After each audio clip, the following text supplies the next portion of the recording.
Hey, Mike. Almost there. There we go. There you go. I just wanted to see if you could share your screen. Yep, no problem. Got the presentation open. It looks like I can share. I assume it's there. Yep, perfect. Okay, I'll take it off of share for now and leave that up. Okay.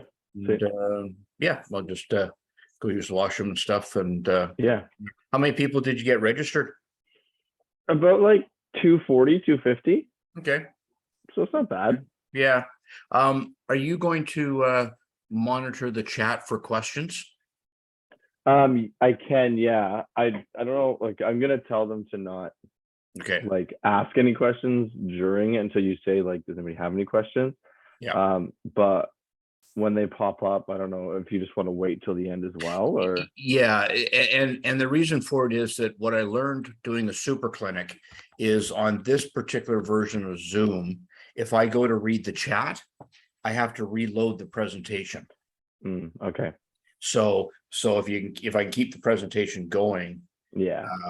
But when sorry, it wasn't the chat. I apologize. The issue was when I was doing the super clinic, I was letting people in.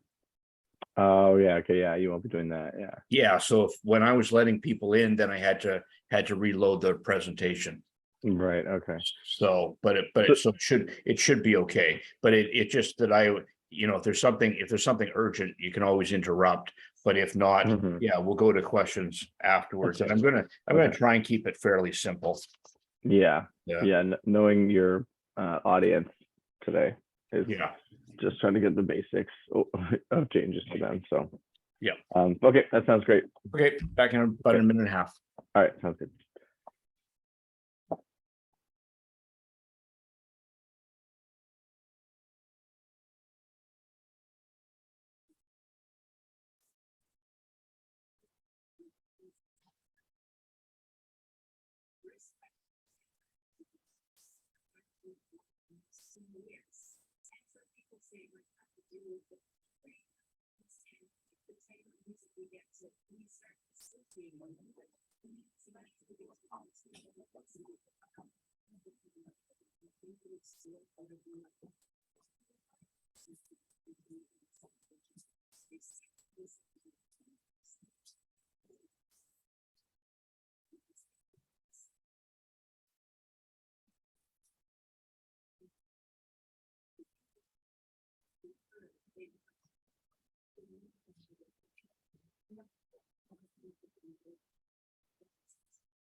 Good morning, everyone. Morning. Good morning.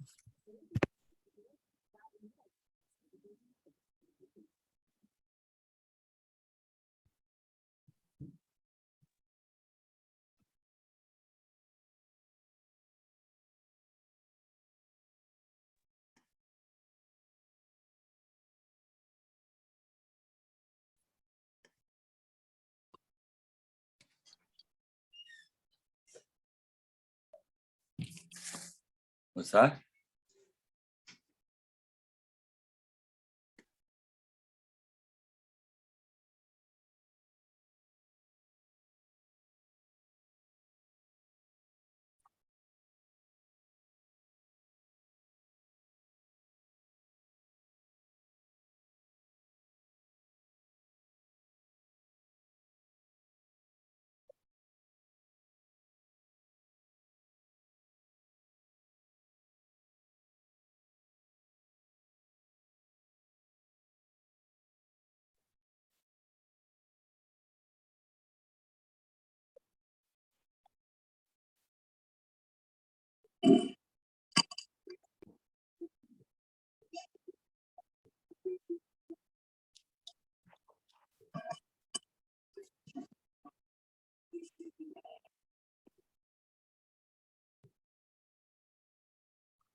All right, we're gonna just give another minute or two just to let everyone get in here, and then we'll get started.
That's not doing it.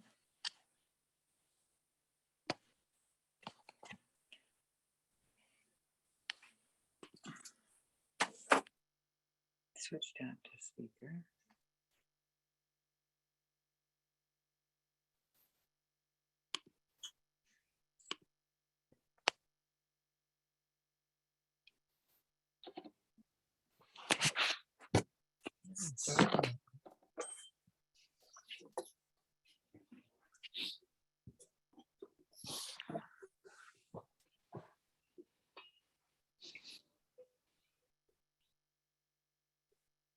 Oh, that's capacity, so people can't hear. Hold on.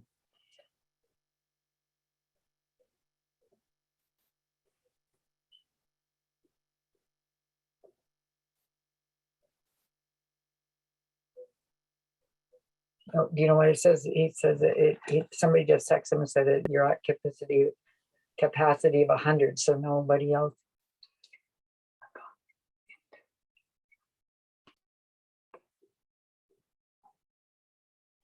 Yeah, hi everybody. Sorry, there's I'm just trying to fix it here. That says that only a certain amount of people are allowed in, so I'm just trying to fix it. Just give me 1 minute.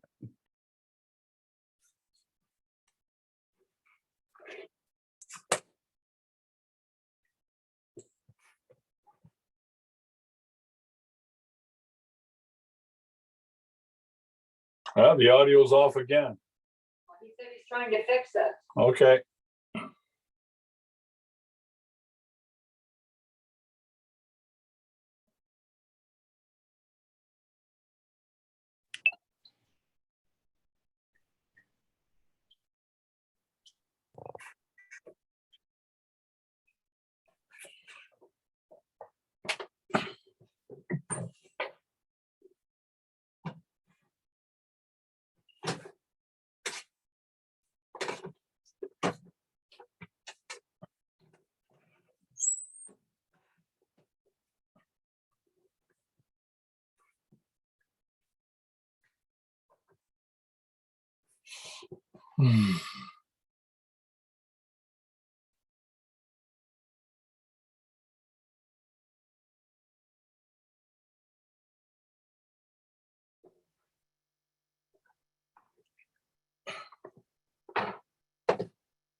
All righty, we figured it out.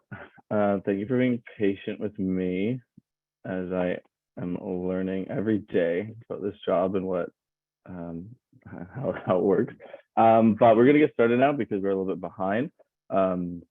thank you everybody for coming and spending your Saturday morning with us. Really appreciate it.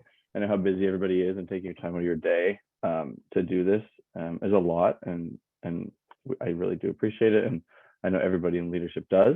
As many of you know, my name is Matthew Goble. I'm the new coordinator of officials for British Columbia. I'm in my second month of the role and still learning as I go. So if you ever need anything from me, have any questions about anything you need, please don't hesitate to reach out to me. So for today, we have a few presenters. I'd ask you all to please stay mute throughout the presentations. At the end, each presenter will ask for questions, and you can ask then, or you can put in the chat, and then they will address those questions after their presentation. Other than that, we are going to get started with Mike Thomson on the rule changes for 2022.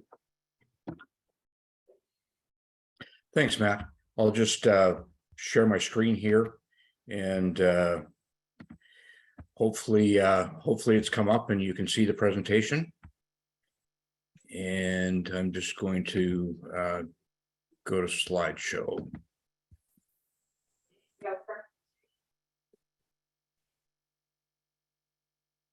Okay, Matt, can you just confirm that the presentation's visible? All good, Mike. Okay, well, I'll jump in. So FIBA makes rule changes basically these days on a 2-year cycle. This particular new set of rule changes kicked in internationally as of October 1st. It is a relatively simple set of rule changes as far as our world goes.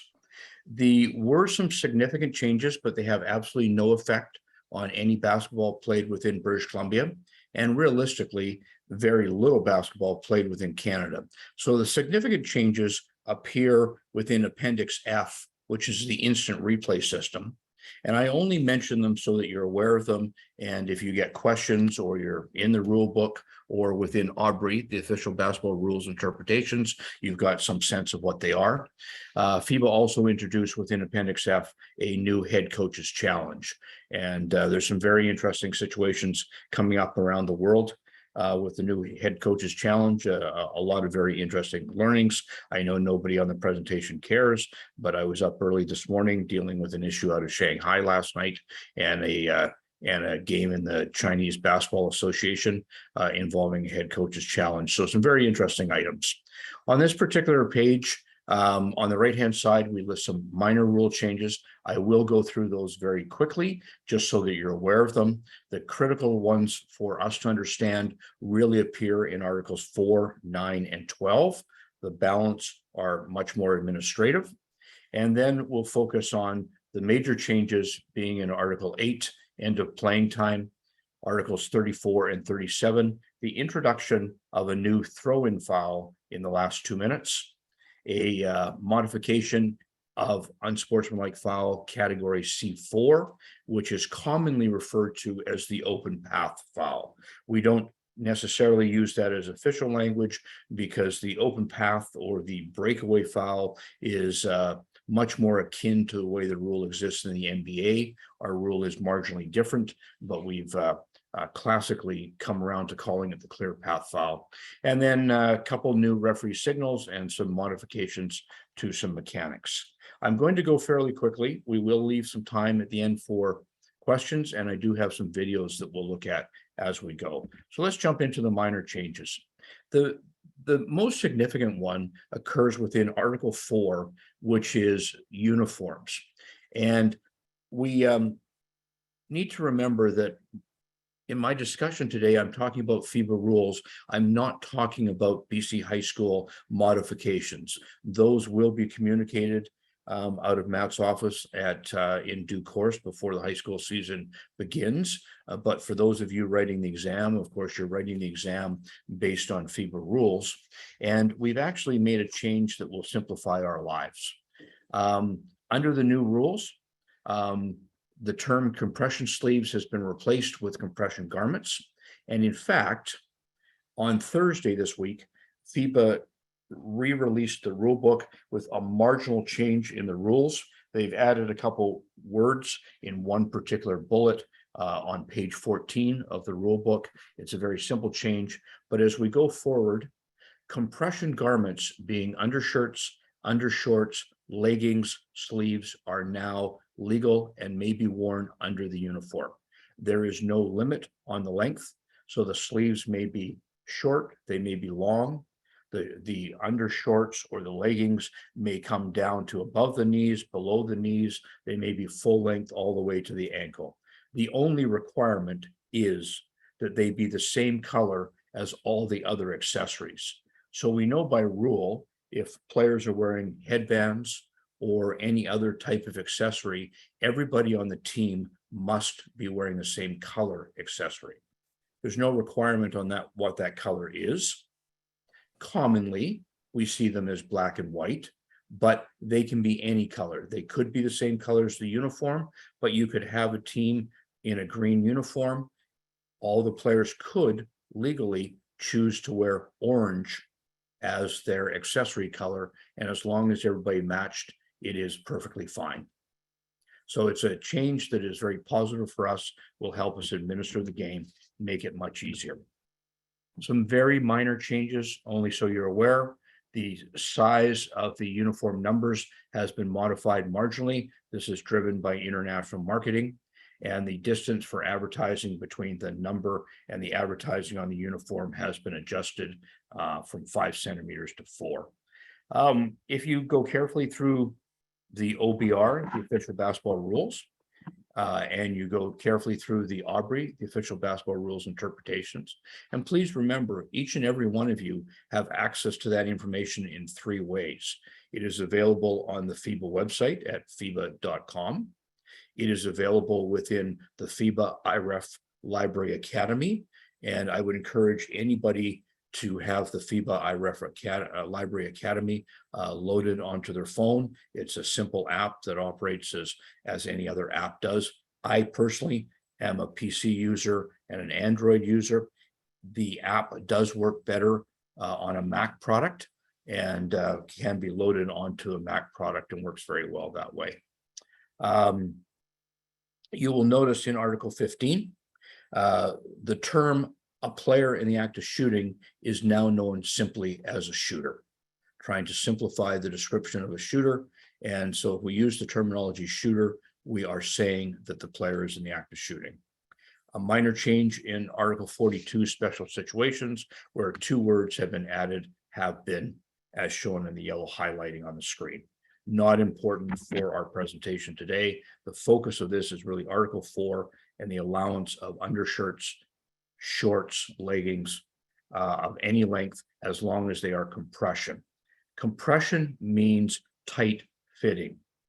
So an extra small point guard wearing a triple XL compression garment, so in other words, the sleeves are not tight fitting and you can put a pencil between the sleeve and the bicep, does not qualify. It must be compression and it must be tight fitting. A change that I think is a very positive change and will simplify our lives greatly occurs within Article 12.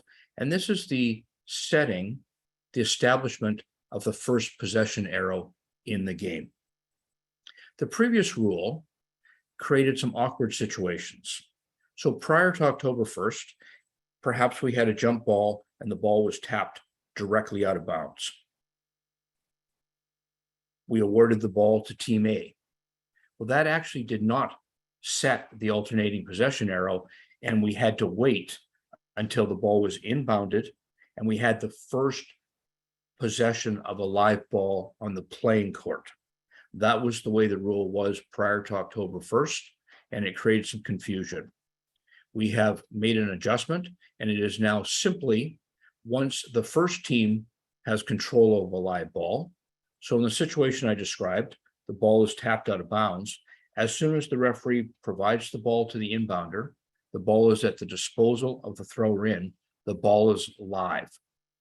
So if Team A receives the ball for that throw in, the ball is live. The possession arrow would be set in favor of the opponent, Team B, who would be awarded the first alternating possession throw in. So the first throw in as a result of the jump ball afterwards. Similarly, and I hope we actually never have this happen in BC, but I can guarantee you it occurs once a year. If we toss the jump ball and the first thing that happens is a technical foul is called before anybody has possession, as soon as you go to the free throw line and you give the ball to the shooter, then the opponents will have the first alternating possession arrow. So simplifies the rule, makes it much easier. A minor change, no effect on us, as we know that we struggle with table officials in the majority of our high school games, but the responsibility to notify the referee that a player has 5 personal fouls or timeout requests have moved from the scorer to the timer. This is just to simplify matters and put things basically where they are. This is perhaps the most critical of our minor changes. And I will say quite honestly, it's a change that, as I've observed games around the world, has actually been very positive. But even last night, sitting in the gym at the University of Fraser Valley, I had a couple people ask me about it, and immediately everybody gets their back up and goes, "Oh God, why would we do this?" Well, let's talk about what we're doing and why we're doing it. So we have changed the direction that the teams will play for the first half. So the rule remains the same, that if you're at the scorer's table and you're facing the court, the home team bench is to the left and the visiting team bench is to the right. Previous to October 1st, the teams warmed up for the first half at the opposite ends, so that in the second half, they were playing offense in front of their bench. This has been changed, and on a go-forward basis, October 1st forward, the home team will warm up in front of their own bench, and the visiting team will warm up in front of their own bench. The primary reason for this change, there's really 2 or 3 reasons. The primary reason relates to timeouts called when a team is scored against, and most particularly in the last 2 minutes of the game. Under the previous rule, the minor officials, the table officials, were always facing away from the coach who just got scored upon. And when that coach went to request a timeout quickly after a basket, particularly in the last 2 minutes, there was often a delay. The ball would often be inbounded and already up on the floor before the timeout request had been recognized. It was difficult for the minor officials to know whether that timeout request was actually on time or if they'd simply missed it earlier, and often confusion ensued. In this way, because the team is playing defense in front of their own bench in the second half, when the ball goes through the basket, the minor officials are all turned and they're all facing in the direction of that coach. And we can ensure that that timeout is called legally, and by legally, I mean prior to the ball being at the disposal of the thrower in after the good basket, and that they recognize the timeout immediately and get it. Now, certainly, there was some medical reasons for the change as well. It reduces the number of times the players actually cross and interact with each other before the game. And there was some issues related to game control in a similar fashion. By keeping the teams in front of their own bench, you reduce the interaction between the players before the game. This is an important change. I will say that we're going to have lots of games where it probably starts the wrong way. We're going to have some games where you come out in the second half and the teams end up going the wrong way. But if we can do this immediately out of the chute, it will resolve itself quickly. Even at the Canada West level and the junior college level where games have been played, I saw some confusion in the first game that teams played. That was the end of it. Now, we remember by rule, by mutual agreement, the teams can exchange team benches and the warm-up zones before the game. So it's not that this is restricted. If both coaches agree, they can change. But by rule, warm up in front of your own bench, home team to the left of the scorer's table, visiting team to the right. There are some modifications to the score sheet, which are related to the head coach's challenge, but they're not of an impact here in Canada. So that's it for our minor changes. I'm going to go into the major changes now. The first one is probably the one that is a bit of a challenge for us to understand, but let's walk through it carefully. It occurs within Article 8, playing time, tied score, and overtime. And it relates to one single situation. And this is when a foul is called near the end of a quarter. Previously, we had situations where a foul might be called near the end of a quarter and player in the act of shooting, foul occurs, ball is released, the horn goes. Previously, when we administered that foul, we might have lined up the players and shot free throws with no time on the clock. With this rule change, that situation is eliminated completely. Here's the theory. The theory is that a player in the act of shooting doesn't have to be in the act of shooting, but in my example, they are. Player in the act of shooting is fouled. The clock stops when the foul is called. We know that there's human reaction time. We know that there's often an error in getting that clock stopped, particularly in a tense moment. But by rule, the clock should stop when the referee calls the foul. If there is time left on the clock, so the foul is called before, the foul is called before the horn sounds, there will always be playing time left. So the first thing the referees must do is determine if the foul was before time expired. If the referees determine that the foul occurred before time expired, they determine the remaining time, the remaining playing time, and reset the game clock accordingly. So this will mean that the game clock must show at a minimum 1/10 of a second to administer the fouls and the penalty. Now, this could prove challenging in situations where we do not have tenths of a second on the game clock. And this is something that I think the high schools and BC Bach are going to have a discussion about. But by rule, there shall always be time on the game clock, a minimum of 1/10 of a second to administer the penalties. So let's look at the bottom of the slide as to how this works. So if we determine that the foul occurs before time expired, we will have a minimum of 1/10 of a second on the clock, and all fouls will be administered. If we determine that the foul occurred after playing time, after the clock expired, if it's a personal foul, it is disregarded. Player in the act of shooting, horn goes, illegal contact occurs. We have a personal foul.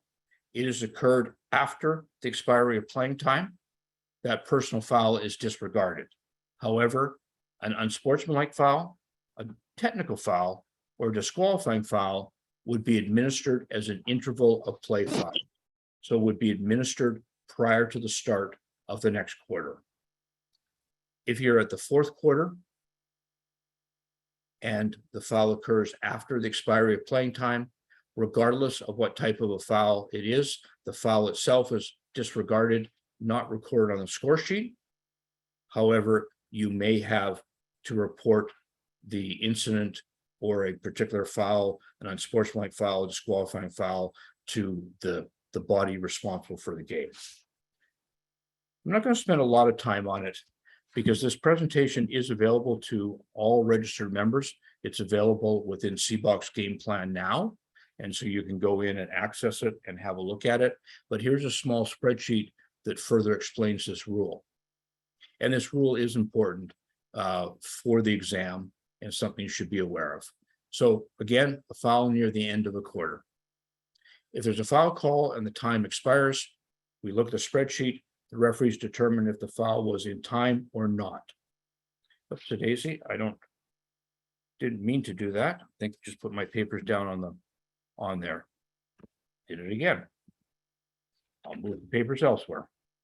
So if we look at the left-hand side of this slide, if it's before time expired, we reset the game clock to the correct time and we administer the penalties, throw in, free throws, whatever it is. On the right-hand side, if it's after time expired, if the game is going to continue, a personal foul is disregarded, but we administer an unsportsmanlike foul, a technical foul, or disqualifying foul as an interval of play foul before the next quarter. And if it's at the end of the game, so at the end of the fourth quarter, and there's no overtime to be played, or at the end of an overtime, and there's not another overtime to be played, the game is ended, but we might need to report an unsportsmanlike foul, technical foul, or disqualifying foul to a disciplinary body. Okay, I'm sure we'll have some questions on this, but we'll come back to those at the end of the presentation. Moving forward to our next major rule change, and this is a significant change, but not something that will show up all that often. We're talking about two issues that cross across two articles, Articles 34 and 37, and we introduce a throw-in foul, and a throw-in foul always occurs in the last 2 minutes. So the first piece to understand is that within Article 37, unsportsmanlike fouls, criteria C5 has been deleted. So criteria C5 was a situation where the ball was still in the hands of the inbounder or potentially the referee, but the inbounder, and a foul was called on the defense on the floor prior to the release of the free throw. That was, by rule, an automatic unsportsmanlike foul and resulted in a penalty of 2 free throws and possession. In fairness, with that rule in place for about 6 years, that situation where teams were taking a foul prior to the clock being started, because of the penalty of 2 free throws and possession, those plays were eliminated around the world. We just did not see that occurring anymore. On the rare occasions they occurred, coaches and players, administrators of the game at the world level, the World Association of Basketball Coaches, came to the FIBA Technical Commission and said that penalty of 2 free throws and possession is too harsh. Can we look at it? Can we find a way to reduce that penalty? We believe the problem we had, tactical fouls being created prior to the clock being started, has stopped, and I think we can move on. The powers that be had a look at it and have eliminated the automatic unsportsmanlike foul criteria in the last 2 minutes. C5 has been deleted. It has been replaced by what is now known as the throw-in foul. The throw-in foul occurs only in the last 2 minutes of the fourth quarter or overtime. It is a foul by a defensive player, but it's a personal foul before the release on the throw-in. So same situation, but if the defensive player commits a foul and it is a normal basketball play in the last 2 minutes of the fourth quarter, and it's a personal foul, it becomes known as the throw-in foul. All of the other unsportsmanlike foul criteria still remain valid. So in the last 2 minutes, if the player does not make a legitimate attempt to play the ball, you may still have an unsportsmanlike foul criteria C1. If a player makes a excessive or hard contact, an unsportsmanlike foul C2, you may still have an unsportsmanlike foul called, but a legitimate attempt to play the ball, a normal basketball play, will be a personal foul and will be considered a throw-in foul in the last 2 minutes.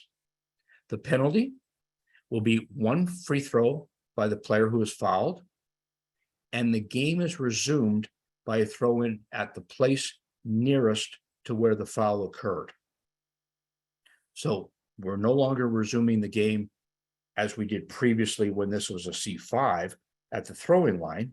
We're resuming the game with a throw-in at the nearest place to where the foul was committed. This will have implications for the shot clock. So if that foul was committed in the backcourt, it will reset the shot clock to 24 seconds. If the foul was committed in the front court, the team shall have either the remaining time on the shot clock, but never less than 14. So if the shot clock was at 12 and we have a throw-in foul called after the free throw, we'll inbound in the front court nearest to where the foul was committed, and the shot clock would go from 12 to 14. But if the shot clock was at 18, the shot clock would remain at 18. So I'm going to show you the first of our videos. In these particular videos, you will see a demonstration and of a last 2-minute throw-in foul. Please remember these videos were prepared prior to the change of the rule, so they're a little bumpy in terms of how that shows. But we will see an example of a throw-in foul in the last 2 minutes, resulting in 1 free throw and a throw-in at the nearest place. And we'll also see an example where an unsportsmanlike foul is committed in the last 2 minutes and is still charged as such. So I'll start the videos and they will start to run in a second here. And Matt, they should be running now. Do they seem to be running? Yep, working for me. Yep. Great. So on all these videos we'll look at today, you'll see the rule slide again, and then we'll move forward into the video.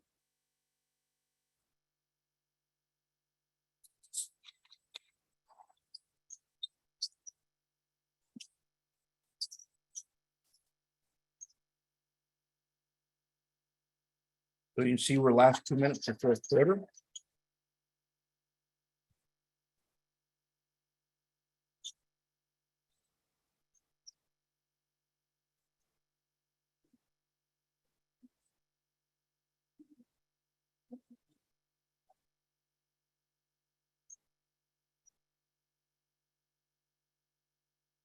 One free throw, and then the throw in nearest to where the foul occurred. So very simple situation. I'm going to go forward to the next slide. I don't think that actually changed slides. Let me apologize for a second. I'm going to stop this. There we go. Here's our second video. So in this video, what we'll see an example, again, last 2 minutes of the fourth quarter, but we'll actually see a foul that is by rule, an unsportsmanlike foul, and we would continue to penalize it as such. So C5 is eliminated, but we can still potentially have a C1 or C2. Yes, we could have a C3, unnecessary contact in transition. Yes, we could have a C4, clear path, but really it's going to be C1, not legitimate attempt to play the ball, or excessive hard contact. So let's see an example where we would still call an unsportsmanlike foul in the last 2 minutes.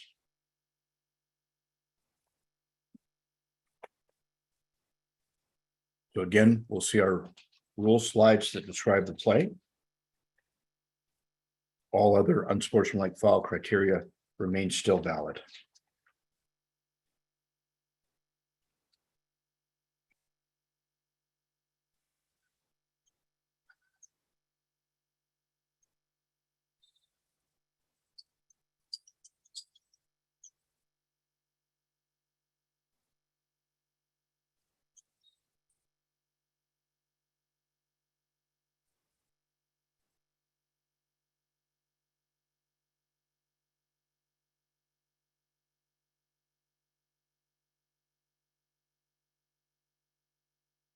Here on this play,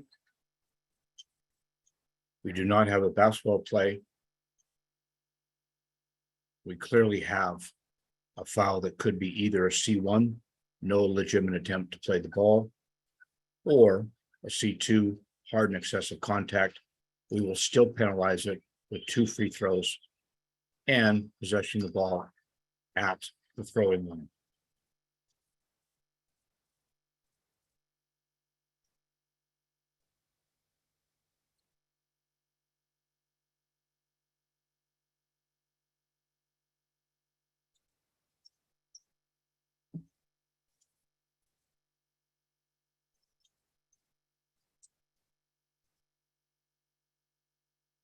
Okay.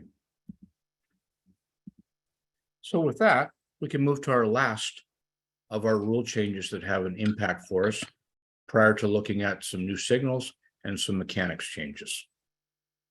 So our last change is really just a clarification. It relates to our unsportsmanlike foul, our clear path foul, our C4, where we've clarified some of the factors. We know that a C4 foul always occurs such that the contact is from behind or laterally.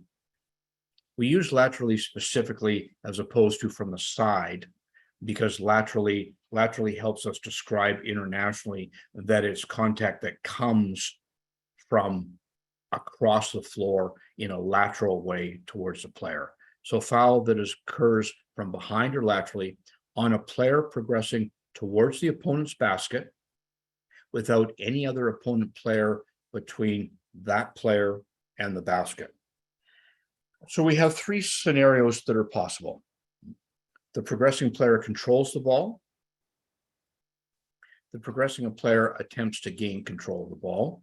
So the example there would be a defender knocks the ball away from the offensive player and goes to chase the ball. And the former offensive player, and the ball is now loose. The player has not gotten to the ball, but the former offensive player creates contact from behind or laterally. So that would be B. Or, and we found this in the last 2 years of the rules around the world, we had situations where the progressing player was attempting to catch a pass that had been made to him or her from behind, but the ball had not yet arrived at that player. So we've clarified the rule. It's just a change in language so that all three scenarios may occur. The progressing player controls the ball, or the progressing player attempts to gain control of the ball, or the situation that a pass has been made from behind. So we can still have a C4 foul if the progressing player is attempting to catch a pass, even if the ball is well behind that player, as long as the ball has been released on that particular pass. So I'm going to go to a video that's going to show you these three scenarios, and it will show an example of each of those three scenarios in a row. Remember, this is not a rule change, it's just a clarification of what qualifies as a C4 clear path foul.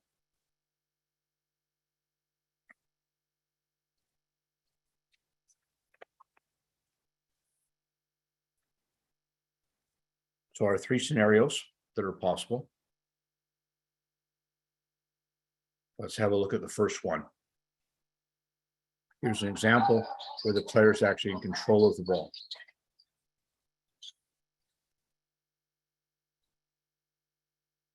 Canadian player steals the ball. They're on a clear path. Contact is made laterally with no other opponent player between the progressing player and the basket. C4 foul. In this case, the ball is merely knocked loose, and the progressing player, the gold player, is attempting to gain control of the ball. When that contact occurs, like, I mean, now, what do we say?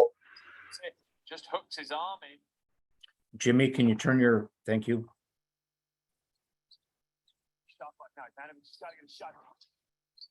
And here's an example of the pass.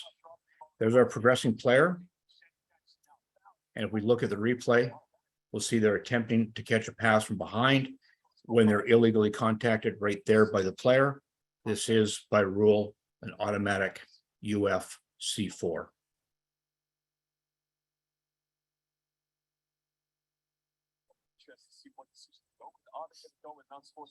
But I think, to be honest, so that's it. That's it for our rule changes. Pretty simple. Not a lot there that really impacts us. What really impacts us is the change of direction for the first half, which of course means a change of direction for the second half playing, the setting of the first alternating possession arrow at the beginning of the game, and perhaps the actual making the compression garments legal so that undershorts are now allowed. Just quickly, over the next 6 or 7 minutes to wrap up before we go to questions, I'd like to introduce a couple new signals to you. I won't show the videos of the signals, but I will show the videos of the mechanics changes. So there has never been in the rule book a signal for goaltending and basket interference. We've introduced a signal, and simply the referee with one arm makes the size of a ring to demonstrate, and with the other hand shows the ball spinning around that ring. This is our new goaltending and basket interference signal. It is critical in everything we do as a referee that we always use verbal support, and this is ever more so in the use of this new signal. The second new signal that has been introduced is the cylinder foul. This was introduced 2 years ago, and this is the scenario where a player, it may be a defensive player, encroaches on the offensive player's cylinder and creates illegal contact.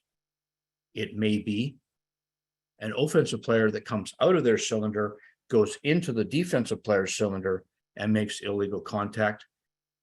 But these are stationary plays, one-on-one plays, an offensive player and a defensive player. They're not plays in motion. They're stationary plays where a player is either trying to pivot, trying to get into triple threat, and that contact occurs. We have a new cylinder play signal, and it is simply that the referee with the two hands moves it up and down, showing the outline of the cylinder. The benefit of this signal and verbally indicating that it's a cylinder foul communicates immediately to the coaches that the call is because the opponent has encroached into the other player's cylinder and made illegal contact. Often in these plays, the contact may actually have a worse impact on the player that's responsible for the contact. So a defensive player that comes up and under an offensive player who has the ball high and they come right into that cylinder and put their head under the opponent's chin, when they make contact on that player, they're responsible. And as soon as their movement, there's often a reaction where they are impacted more, but they're responsible for that illegal contact because they've encroached. And so we have a new cylinder. We do not want to overuse this signal. We want to use it for cylinder fouls only, which probably means you might use it once every 2 games, once every 3 games. Yeah, you might have a game where you have it 2 or 3 times if a team plays a particular style of aggressive attacking defense, or we have offensive players that want to regularly come out of their cylinder, but we have a new cylinder play foul. There is a new signal for the head coach's challenge. Again, we won't be using in Canada, but the head coach's challenge signal is merely drawing the box like a TV screen. We've all seen this in international soccer. We've all seen this in international rugby, same type of cylinder, but no impact for us. I'm not going to show the videos on those signals. I'm just going to go to a couple IoT manual changes. Please note that these IoT manual changes are prepared for 3-person officiating, but they apply equally to 2-person officiating. The first one, critically so.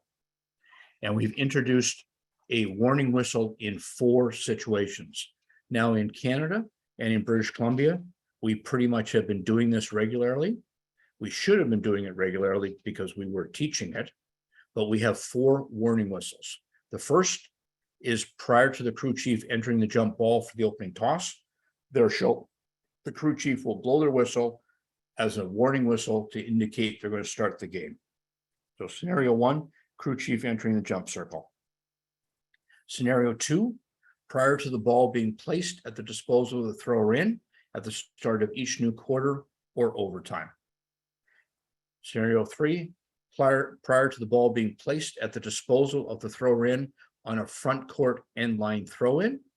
We know in that scenario, the lead official will blow their whistle and the trail official in a 2-person game will have their hand up ready to chop in time.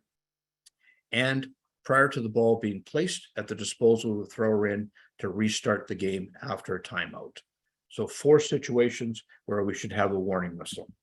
I am going to play the video on the warning whistles, and then we'll come back on our last IoT change, and then we'll move to questions.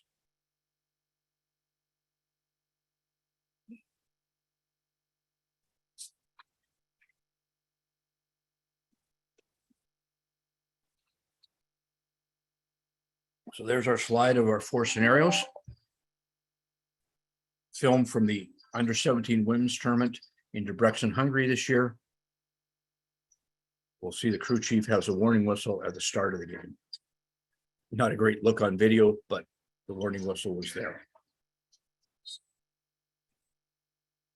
Scenario 2, warning whistle at the start of every new quarter or the start of an overtime. There's the whistle in the mouth, there's the warning whistle, and off we go.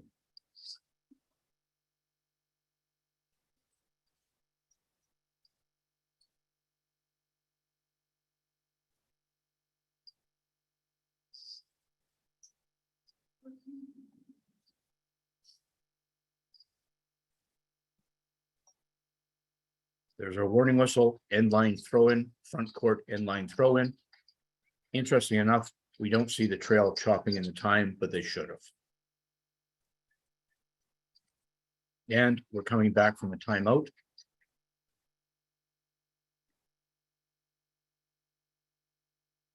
We'll have a warning whistle after the timeout. There's the warning whistle, and off we go. So hopefully very straightforward. The last item is an IoT manual update. I am going to go through this one, understanding that the majority of you were working 2-person games. So generally, there's only one official to indicate the 3-point attempt. But we've made an adjustment. If you happen to be working a 3-person game, we're only going to have the primary referee, the trail or the center, signal the 3-point attempt. The other outside referee, trailer center does not mirror the attempt. But when the basket is made, both outside officials indicate the good basket. I decided to go through this one so that you're aware, and so as you watch the games evolve over time, you understand that this change has been made. And given that the videos feature one of our British Columbia officials prominently, I thought it was appropriate that we have a look at them as our wrap up today.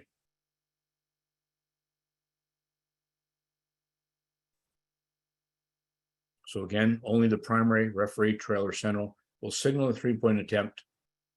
The other outside official does not mirror.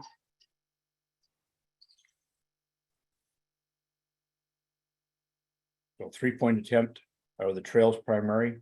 They're signaling. Our center official, Waseem Husainy from Vancouver, does not mirror the attempt. In this situation, only one signals the attempt. We have a make, both indicate the successful goal. I actually don't remember the order of our speakers, but I think Waseem may be next. So I wanted to make sure we finish with some video of Waseem at the under-17 Women's World Cup. And to, on this platform, offer our sincere congratulations to Waseem, who was assigned to the championship game of this tournament in Debrecen, Hungary, earlier this summer. Well done, Waseem. A wonderful feat. Very, very pleased for you. Thank you, Mike. So we do have situations where both outside officials may indicate the attempt when we're in dual coverage area, which we just had a look at. And they managed to find a game that Waseem actually did work. So again, both signaling in dual coverage area.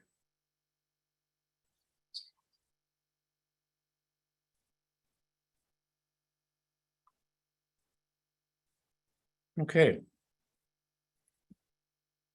And we won't go.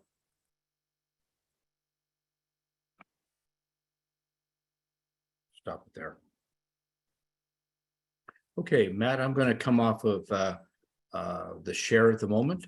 So thanks, folks. That is just our very simple presentation of our rule changes. Very simple, as I say, the ones that are going to affect us are the uniform changes and the direction of play in the first half.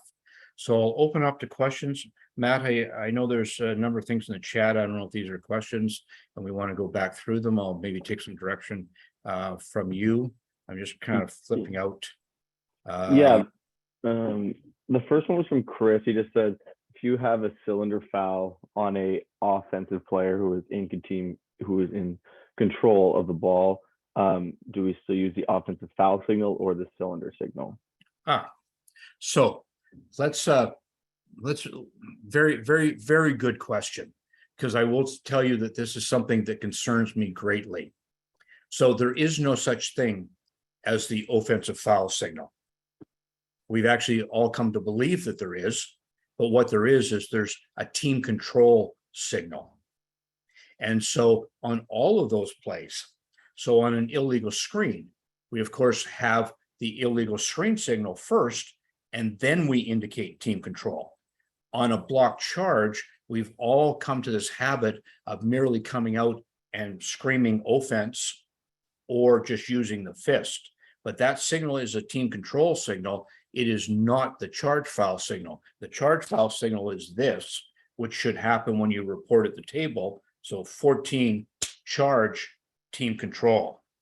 So similarly, on the cylinder play, you have a cylinder play call, and then you indicate it's team control because it happens to be on the player with the ball.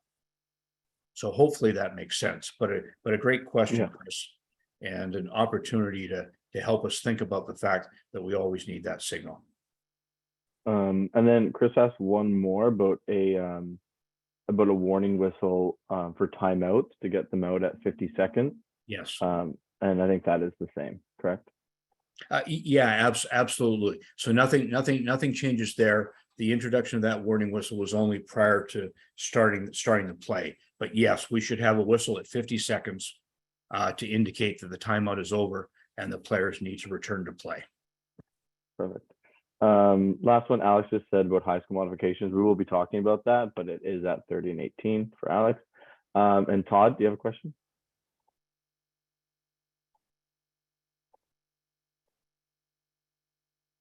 Oh, 1 second, you're muted. All right. There you go. Can you hear me? Yep. Okay, Mike, I got one question, also one clarification for two-person mechanics. For two-person mechanics in the 3-point signal, if the attempt happens from the leads area, I'm assuming we're staying with the same mechanic that the lead will signal and then the trail will mirror in that same phase? Correct. So if it's leads primary, so in other words, on lead side in the corner, the lead would indicate the signal of the 3, and only if the ball goes in would we have the mirror. Okay, good. And second of all, just regarding direction of play and benches, you said something about coaches coming to a mutual agreement. I'm assuming the mutual agreement is about which bench, not that they can warm up opposite their bench and in the first half. No, they can agree to any change. They could agree to changes of the bench. They could agree to changes in the direction of play. They could agree to both of those. So we could have a scenario where in the second half the team has offense in front of their own bench. We could, but okay. But Todd, I'm going to have a personal conversation with you and I for a minute. We'll let everybody else listen, but just you and I talking. That rule has been in place every day that you've refereed. Have you ever seen that happen? No. It doesn't. We only say it so that we understand the rule, but it has never happened. It doesn't happen, and so this is important. So this is not the home team deciding. This is mutual agreement between the two coaches. Right. Okay. Thank you very much for those clarifications. But I expect 99.99% of all games in British Columbia to be played under the new rule, with the teams warming up for the first half in front of their bench and playing in that direction. Matt, I know there's been some questions of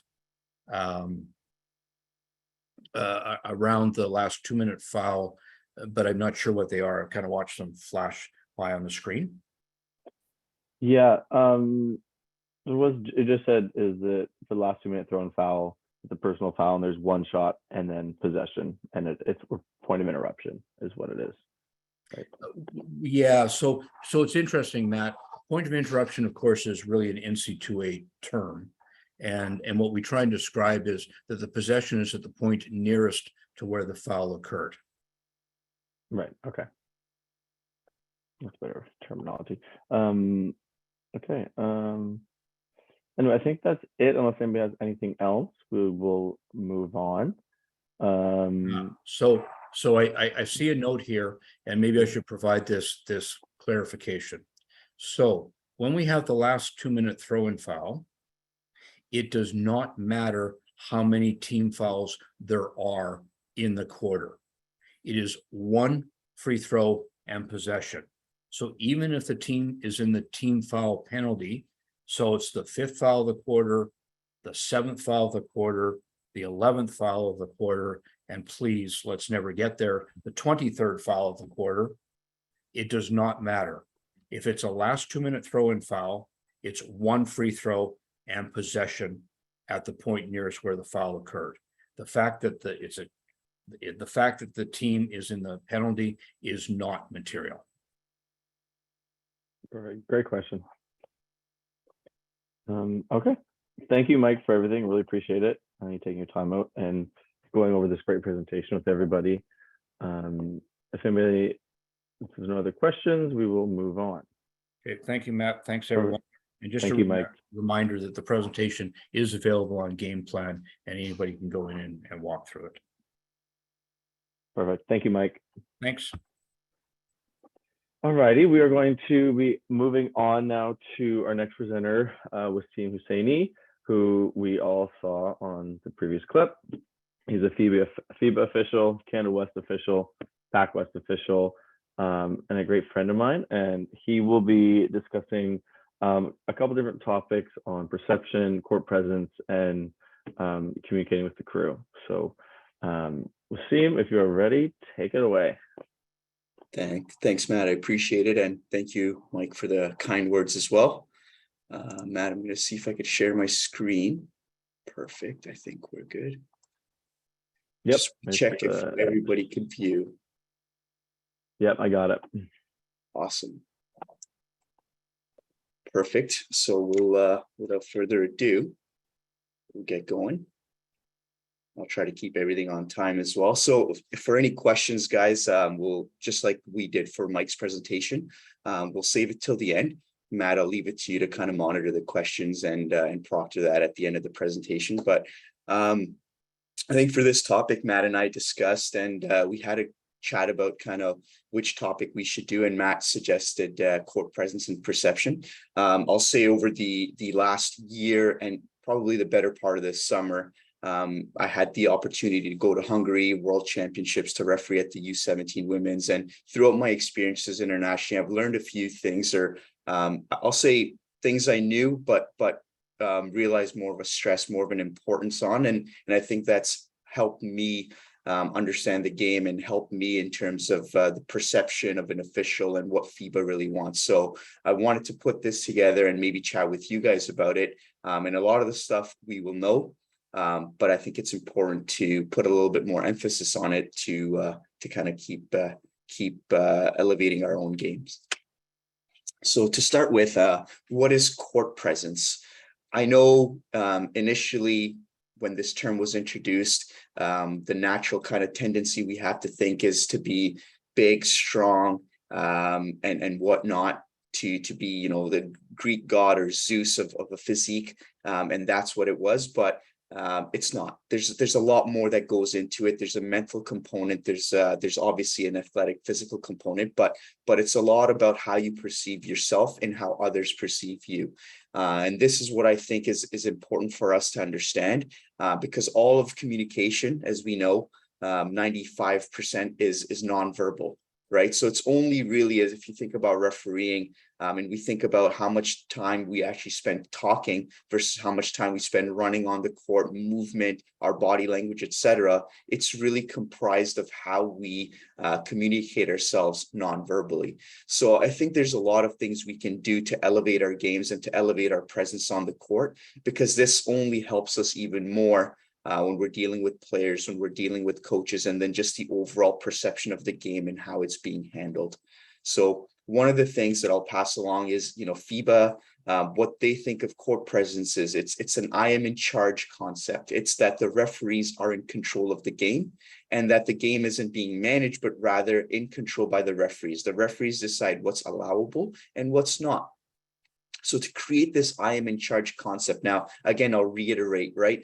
A lot of this does not have to do with how in shape you might be, but it's all about how you run the game, right? So to get this I am in charge concept, what is it that we need to do to be able to show that we're in charge?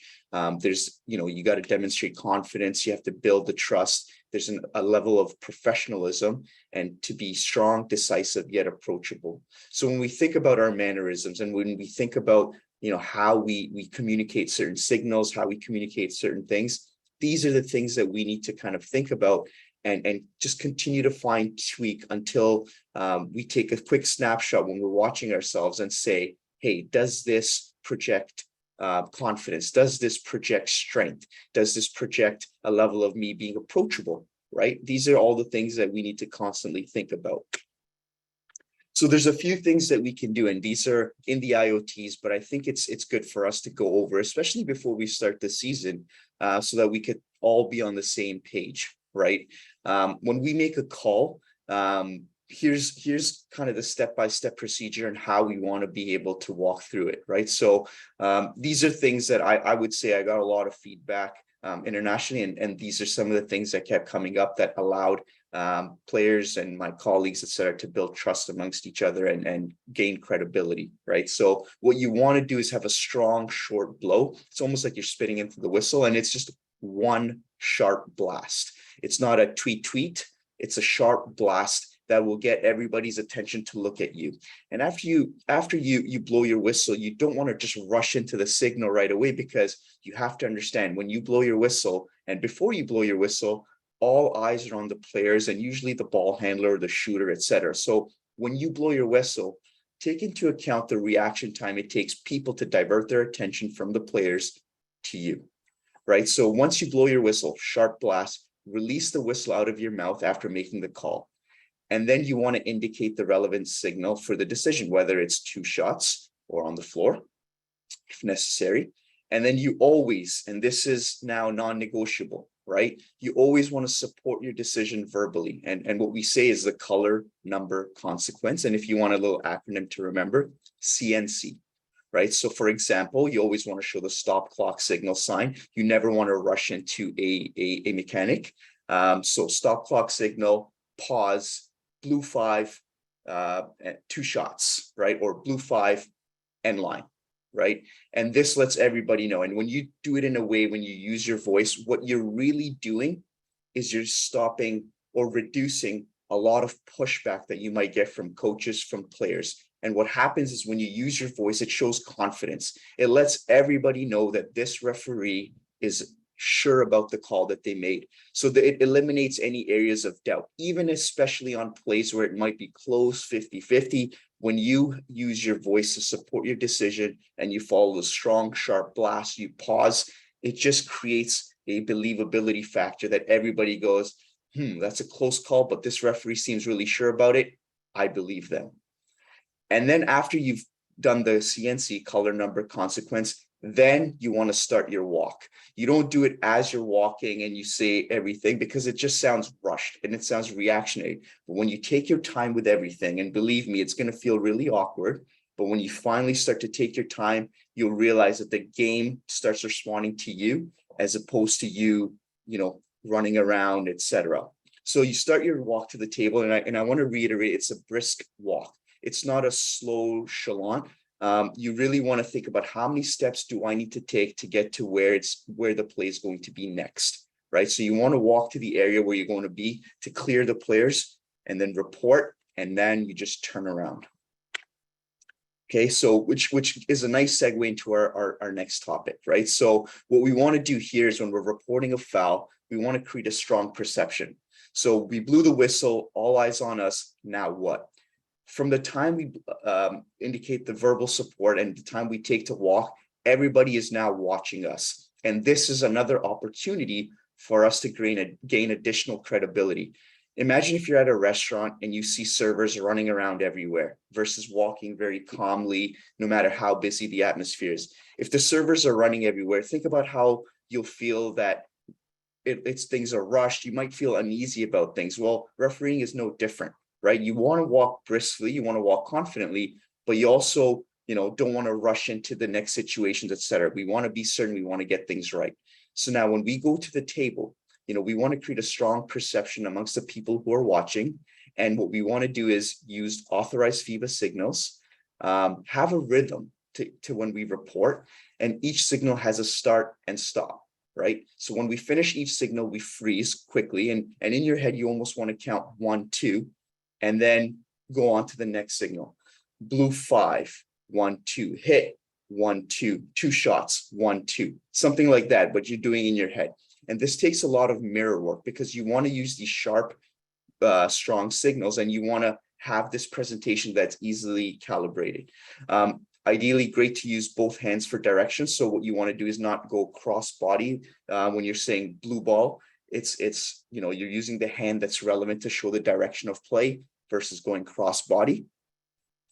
And you want to treat each team, the players and the play with the same standards. So you don't want to give any more to a technical foul versus a travel versus, everything is the same. And it just shows that it's a decision is a decision, regardless of the impact of it, because this is just how things are, right? Less is more, no repetition, and one clear, strong signal. And again, I will reiterate, verbally support the signal at all times and maintain eye contact with the score sheet operator, right?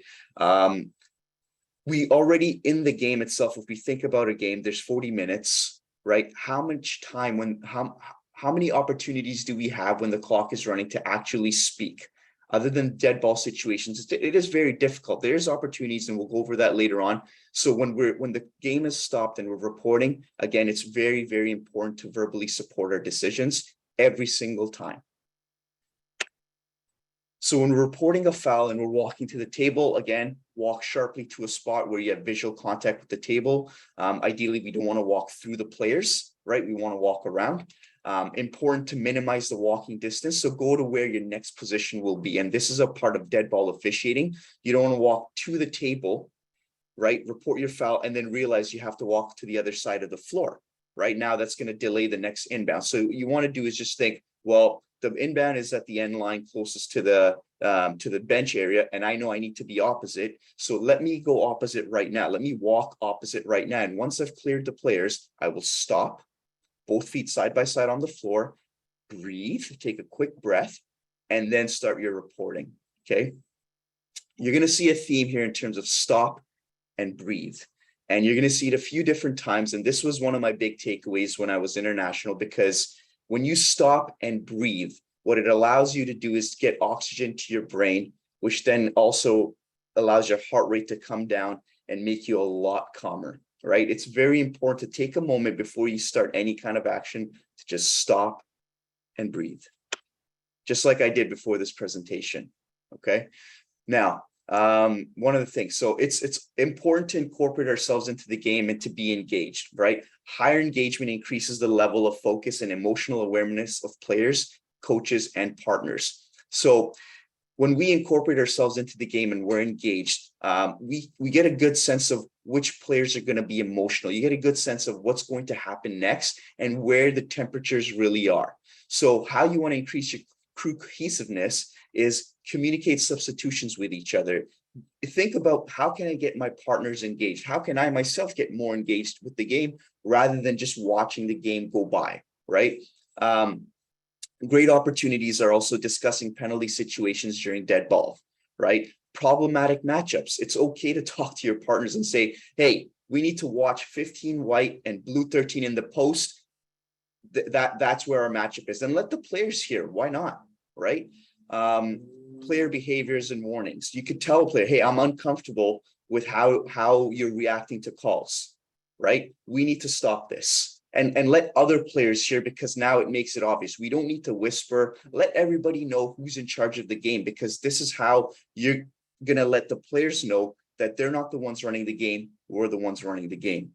Let your partners know, hey, good call, partner. He was late in his position, right? Because a lot of players will push back, etc. Give some words of encouragement to your partner, especially if you had a good look on that play as well. Provide support to each other. Communication with players, situations where you're uncomfortable. Again, I'm a big believer in this, right? If the post players are banging, etc., and it's getting to the point where maybe they're getting going from, you know, good defense, physical to illegal. Next opportunity I might have in dead balls, just talk to both post players and say, guys, I was good with where you guys were before, but right now it's starting to get uncomfortable. We're starting to cross the line. Just please be aware. And the players will respect you for that. And now, again, we're getting engaged. There's a two-way communication that we have with players. Now, during live ball, certain situations may arise during live ball that will allow us to use our voice as a preventative officiating technique to continue the game flow and minimize interruptions.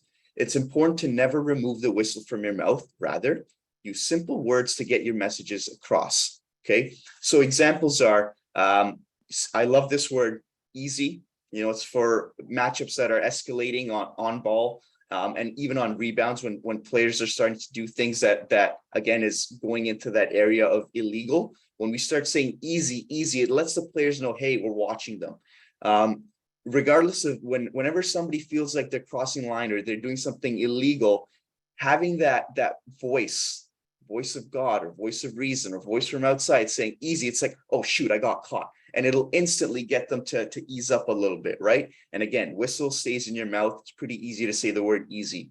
Other things could be hands, right?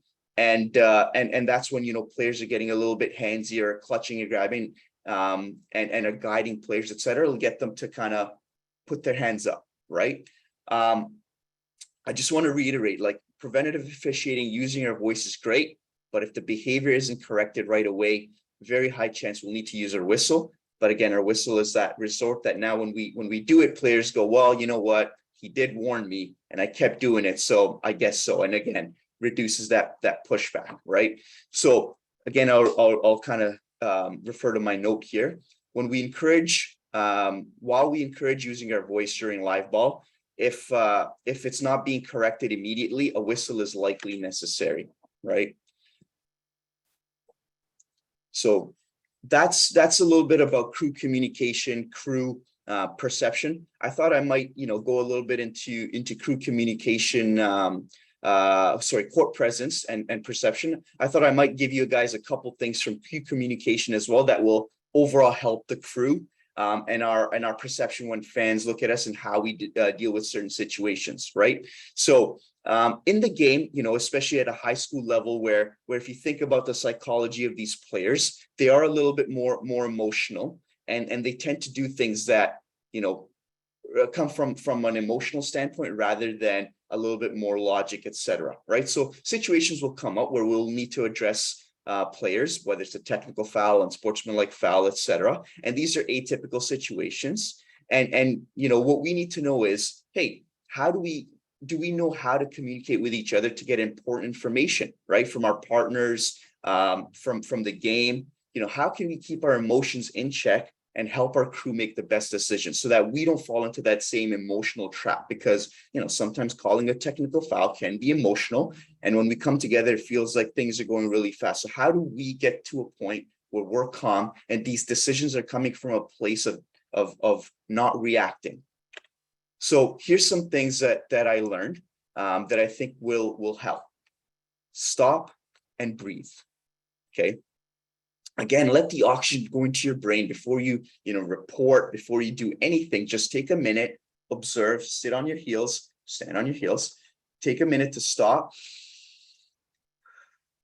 Allow the oxygen to go into your brain, and that in itself, the breathing techniques in itself, will allow your heart rate to start declining. And then when that happens and you meet with your crew members, it'll just further the time. Every second that goes on, your heart will stop elevating and decline, which will allow you to start making better decisions and start actually talking about what needs to happen in terms of resumption of play. So stop and breathe. What did you see? What is the point of contact?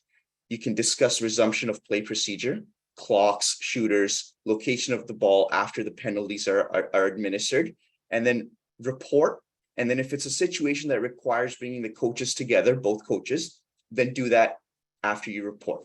Now, what we want is, while the calling official is taking care of this, we want the non-calling official to not just kind of stand there and wait. We want the non-calling official to start administering the game, because when you get together, you discuss, how are we going to resume the game? Who's going to be our shooter, right? What happened? All of these things. So now both officials have the same knowledge, which will then allow both officials to run the game, right? What we want to do now also, before we get together, I have it in gray on the right, is send teams to their team bench areas, okay? Meet away from the table, benches and fans. I'm not a big believer in, covering our mouth and whispering to each other, because that kind of looks like conspiring. And why do we need to do that, right? Why not just talk freely amongst each other? What are we really discussing that's so confidential, right? And again, while we're keeping ourselves away from the team bench areas, we still want to maintain some level of eye contact, especially if we had a situation where there was a technical foul or an unsportsmanlike foul that was excessive or hard. We might have some emotional players, might have some tensions. So we always want to monitor the bench areas, even as we're communicating with each other. Now, crew communication on an unsportsmanlike foul. Now, this is kind of our protocol. And when we come together, this is what we want to talk about. Okay, so stop and breathe. First and foremost, what is our initial discussion? Hey, we have a personal foul. Okay, what was the point of contact? Well, it was the left arm on the right hip. Okay, which criteria is this of an unsportsmanlike foul?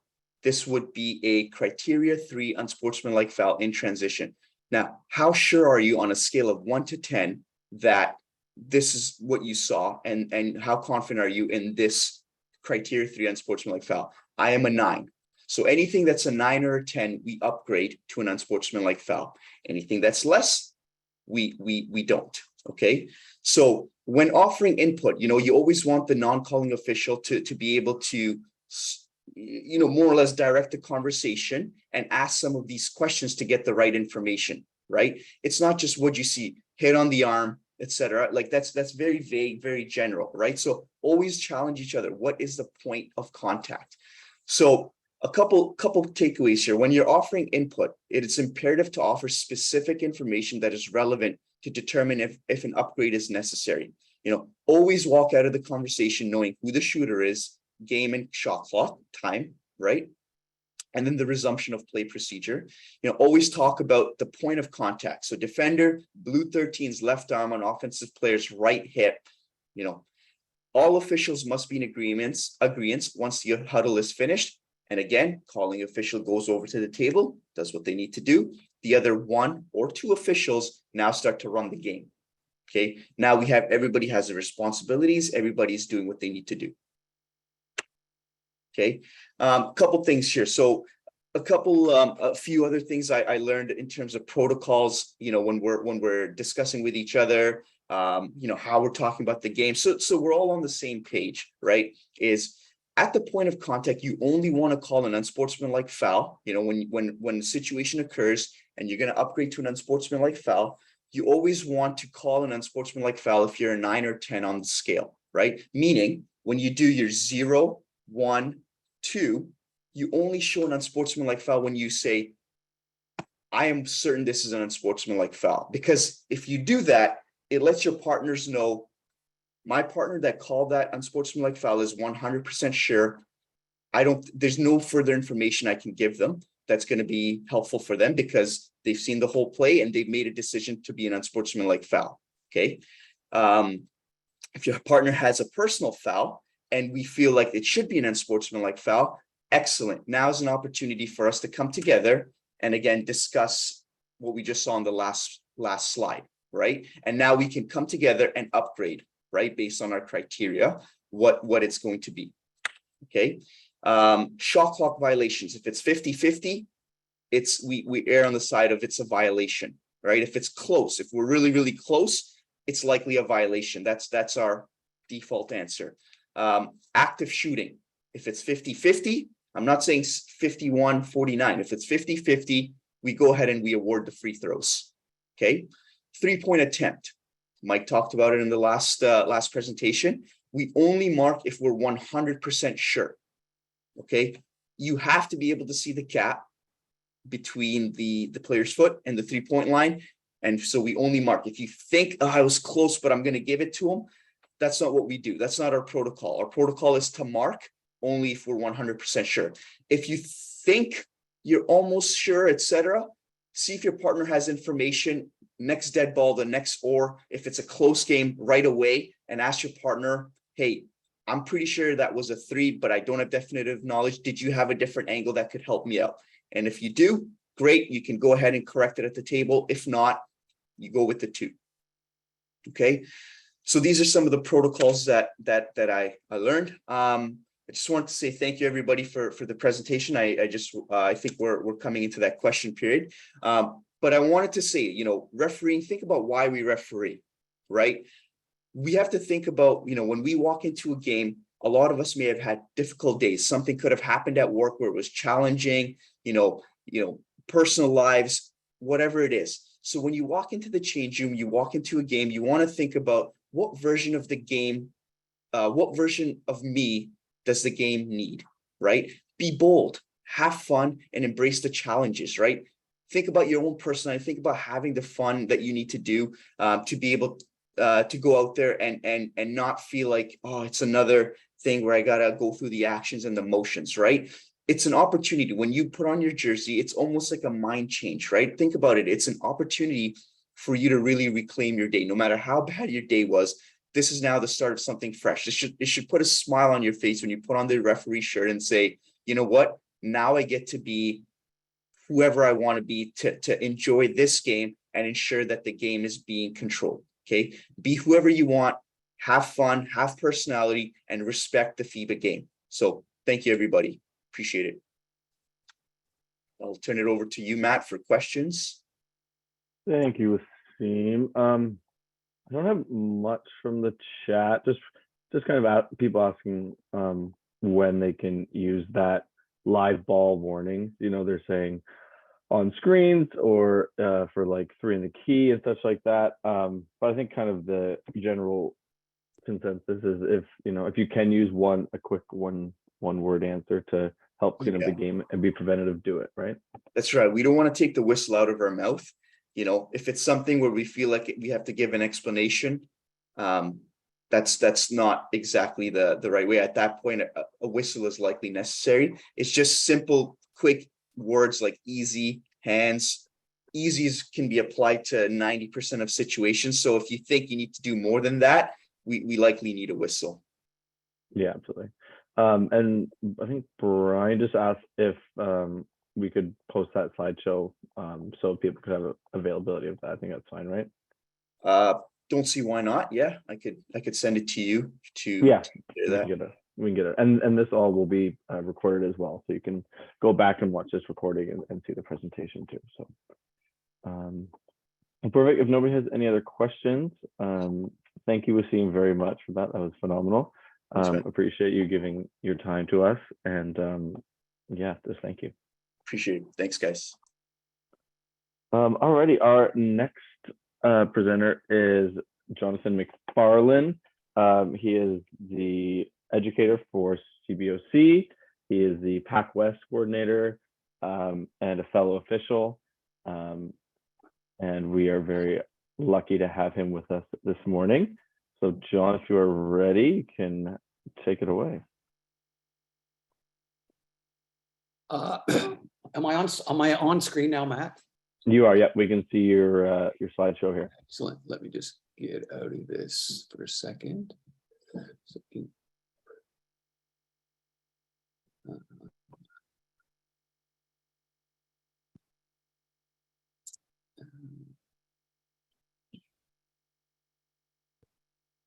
There we go. Hello, everyone. Thanks for joining in today. Awesome presentations by Mike and Waseem. And a lot of the things that I'm going to talk about today, both Mike and Waseem have touched on. I'm going to talk to you about communication in three parts. How we communicate with the referee team, either one partner or two partners, how we communicate with players, and how we communicate with coaches. So as I mentioned, Mike and Waseem have set this up with some good foreshadowing, and we'll go through this, and hopefully it will help you as we begin our season. So the session objectives of this presentation, we'll discuss the importance of using a variety of skills to enhance our communication with coaches, players, and the referee team.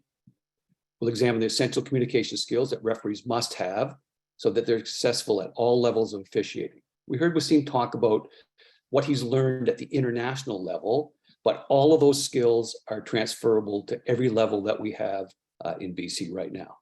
And hopefully by the end of this presentation, you'll discover a communication strategy that you can add to your referee tool belt. So you got some great tips from Mike and Waseem, and hopefully you can pick up one or two from this presentation as well. So with the referee team, everyone's busy. We know that. Often people are rushing to games. They're coming from work, they're coming from home. Some have longer drives than others. It's winter, the roads are bad, it's raining, whatever.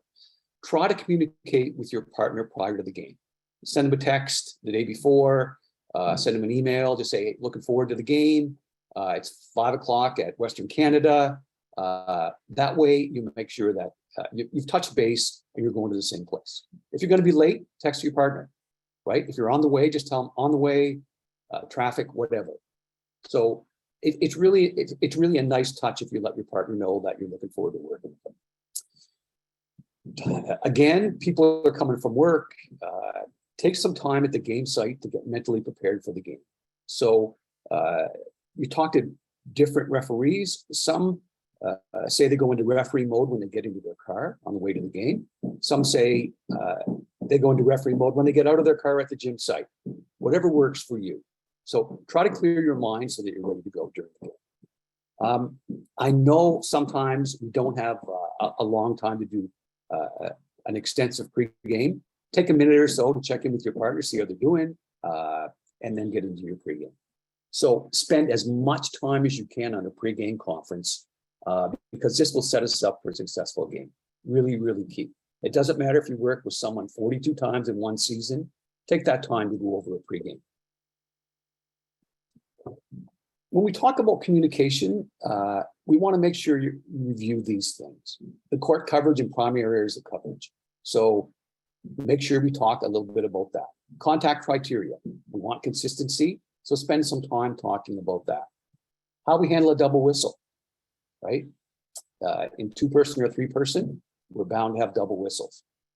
Waseem talked about dead ball efficiency and running the game. We've all watched games on TV or we've been in games where it seems like time stops because the play just seems to be so slow. We control the game and we control dead ball efficiency. Make that an effective part of your game, and the games will go much more smoothly. Talk about consistency. That's all coaches ask for. Consistency. You know, you heard them say consistency at both ends of the floor. And go over the points of emphasis. Waseem did a great job about game control. We're running the game. In our pregame, we've got to talk about that. We'll talk about special situations that might come up. And we'll talk about table officials. And table officials can make or break our game. So how are we going to deal with that part of our team so that the game goes smoothly? Waseem touched on during the game how we can check in with our partner or partners. We have lots of time to do check-ins. Okay, we have timeouts. We have the interval of play between quarters. We have halftime. Use this time to make sure we're all on the same page. Okay, we don't have a lot of time. Just simple questions. How are we on dribbler contact? Is it too rough in the post? Right. Make sure we use that time to our advantage. So excellent way to communicate with our partner. We have some 1 minute or 2 minutes at the quarter break. We have 10 minutes at halftime. Take a few minutes to make sure that we're on the same page. And if we have to make any adjustments, play's too rough, make some adjustments. Waseem talked about if something extraordinary happens, getting together as a crew, discuss it and get it right. So it's not up to the crew chief to run the conversation. Everyone contributes, and we all want to make sure that everyone's heard, and we want to try to get it right. So take as much time as we need. We don't want to delay the game, but let's get it right if at all possible. And again, the consistency word from the referee team, from the jump ball to the final whistle, should be our goal each game. So that consistency.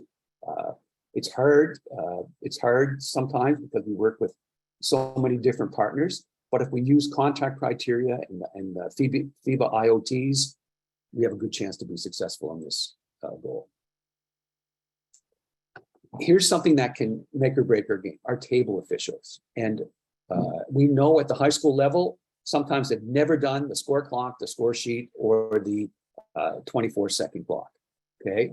We know that coming into the game, but they're part of our referee team as well, okay? Make them feel part of our team. Acknowledge them as such, try to get to know their names, okay? It will help the table officials if we use our voice, as Waseem talked about, and just approve FIBA signals. So slow down at the point of communication to the table, take the breath, work on your voice, give nice, clean FIBA signals. This will help the table. I always ask them, I ask at the high school level and at the college level and university level, there's no different. Please don't use your cell phone till halftime. Please put it away. Help our team. So make it a positive. Ask them to put away their cell phones. If they're on their cell phones, it's a recipe for disaster. Okay, so spend as much time as you can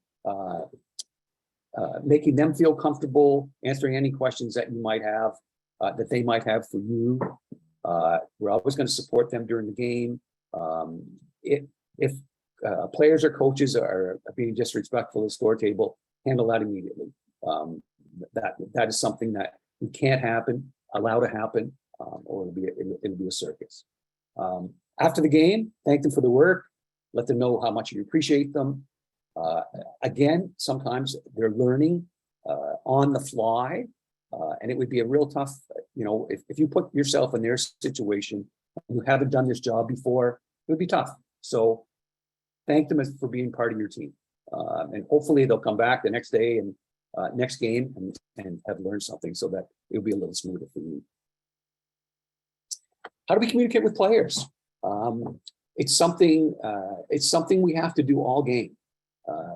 And even if we know the team well, or we've seen that team 8 or 9 times during the year or during summer ball or spring ball, always be professional, okay? I don't like using first names with players. I'd rather call them by the number because then it shows favoritism. That's me. You have to find what works for you, okay? But keep your interactions professional, short, and to the point, okay? Waseem talked about, saying easy to the post players that are banging. Absolutely. We can talk to players during dead balls. We can talk to players hands off as the ball comes up the court, in the backcourt especially. Just good preventative officiating. We know that high school players are often very emotional, and college players and university players as well, but it's up to the referee team to remain calm and focused. So when emotions are high, we're the voice of reason. We stay calm and focused. Breathe, take a breath, slow the game down. This is one time during the game where we might want to slow down our dead ball efficiency. Let's give everyone a chance to breathe. So I want you to think about that when you're on the court.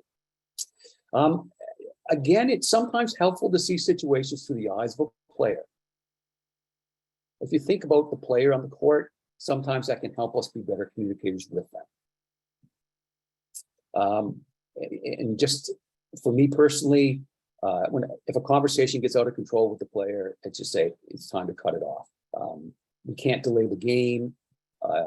We've got to get the ball back into play. So we have to tell them, talk to me at halftime or talk to me after the game. With players, it starts, the communication part and identification starts before the game begins, okay? You can watch the warm-up and you'll notice and identify the on-floor leaders, especially at the high school level, right? These can be our helpers during the game. They can help us to maintain game control. You'll all be able to identify them, how they warm up, how they interact with the rest of their team. Those type of players can really help us as we get into the game. Okay, Waseem talked about this a little bit, and I want to reinforce it. Referee team can interact with players during the game, during the free throw setup and shots in between. We can communicate. Waseem gave some great examples.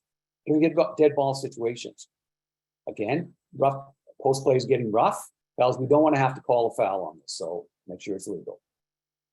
We can, when we explain a call very quickly to a player, that can help us be great communicators. And again, we've all talked about using preventative officiating by using our voice. And remember that FIBA says that every time we have a whistle, we need voice support. Out of bounds, travel. If we can get in the habit of using our voice with every whistle, it will certainly help us in the communication process. Here's a part that I'm going to spend a little bit more time on is how do we communicate with coaches? Because it seems in BC and every province in Canada, we have a wide variety of coaching styles and approaches to the game. And so here's some things that you might want to think about as you return to the 2022-23 season.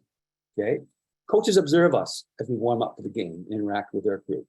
Okay, they might know us by name or they've seen us before. Be professional when we get on the court.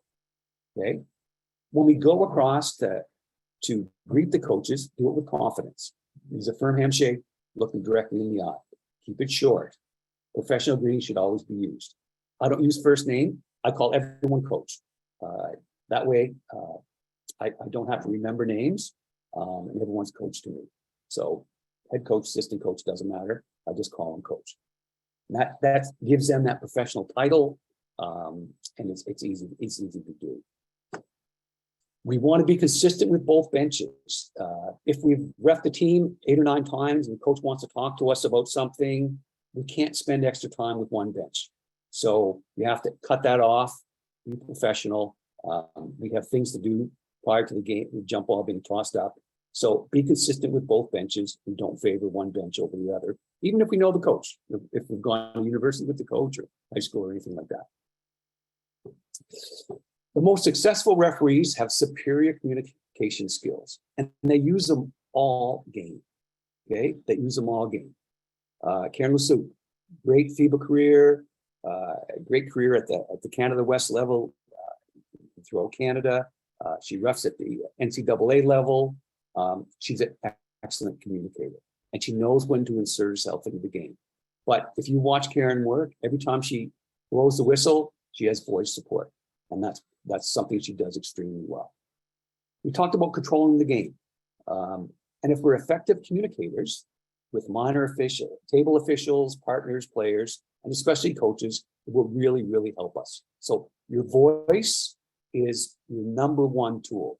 Being confident, being approachable, also great, but your voice can get you out of a lot of difficult situations. We want to look at ways referees can strengthen their communication skills with these 3 groups. And I want you to think about this. Sometimes we get emotional in games, and as referees, we want to have the last word. And it took me 20 years to figure out that I don't need to have the last word, because you can never get in trouble for what you don't say. Okay. Sometimes if we're reacting emotionally, we say something and then we're like, oh God, I should have never said that. So be specific, not reactive in your communication with coaches. Communication with coaches, we start with the basics. Again, voice on every whistle. Great signals, clean, crisp FIBA signals and mechanics will aid us. Provide maximum information at the point of interruption. Color, number, nature, consequence. Blue, 12, hold, 2 shots, 5 is my shooter. Okay, you're running the game. You're letting your partner know who the shooter is. You're going over to the score table. By this time, everyone's lined up at the free throw lane, and the game is ready to go. Okay. Indicate where the ball is going after a side out foul, violation or other bounds. Okay, is it going to the baseline or the sideline? Making sure we let the benches know where the ball is coming into play after a timeout. Let them know before the timeout. Let your crew know so that everyone's on the same page. Again, really effective communication. When we talk to coaches, we always want to be professional and never demeaning.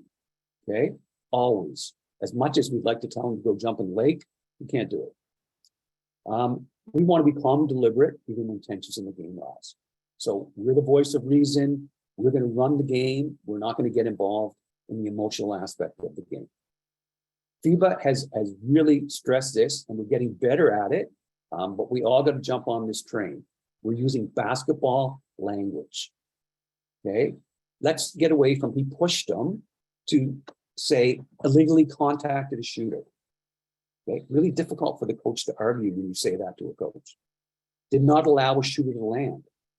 Again, really specific, difficult to debate. Did not establish a legal guarding position.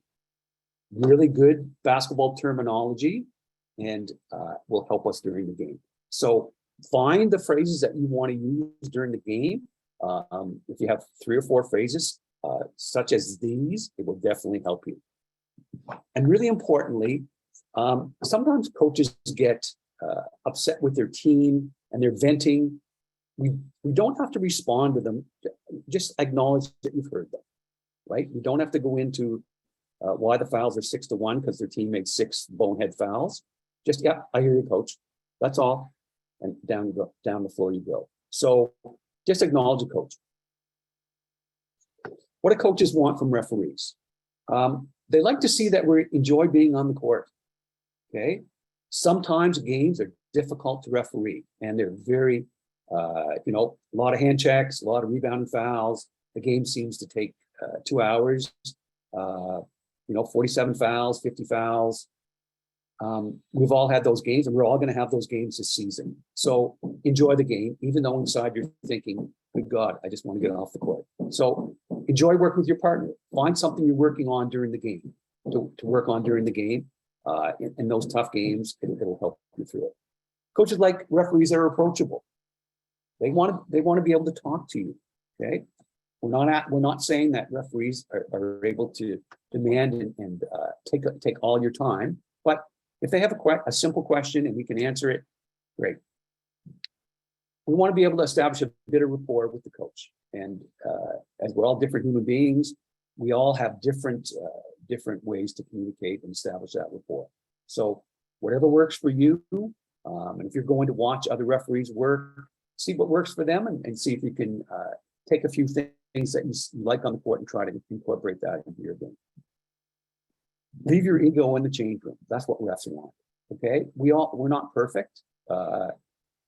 In the NBA, I think they're 92% is their correct call if they're during their games, and those folks make their living on that. So we're going to make some mistakes.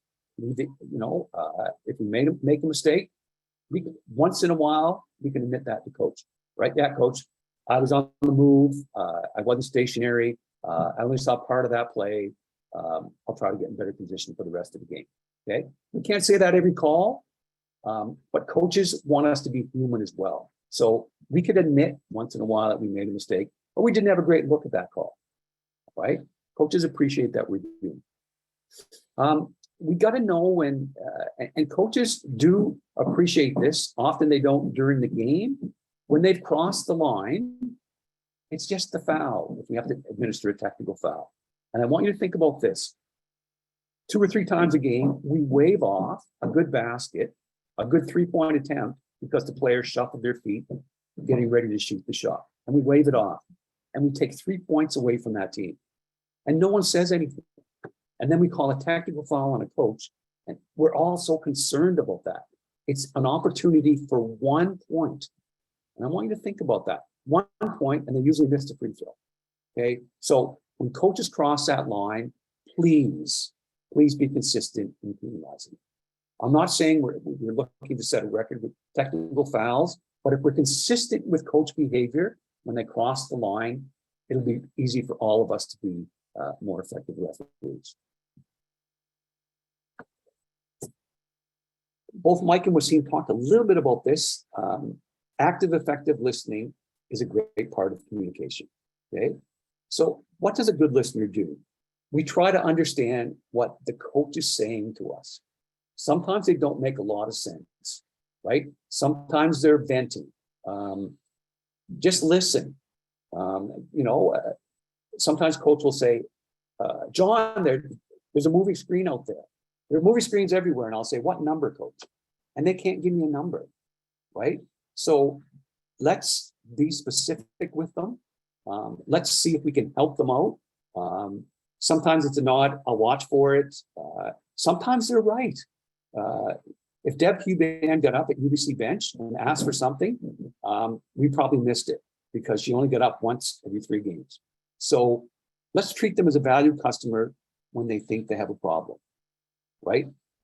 Most coaches, 99.9% of the coaches at the high school level get 0 remuneration.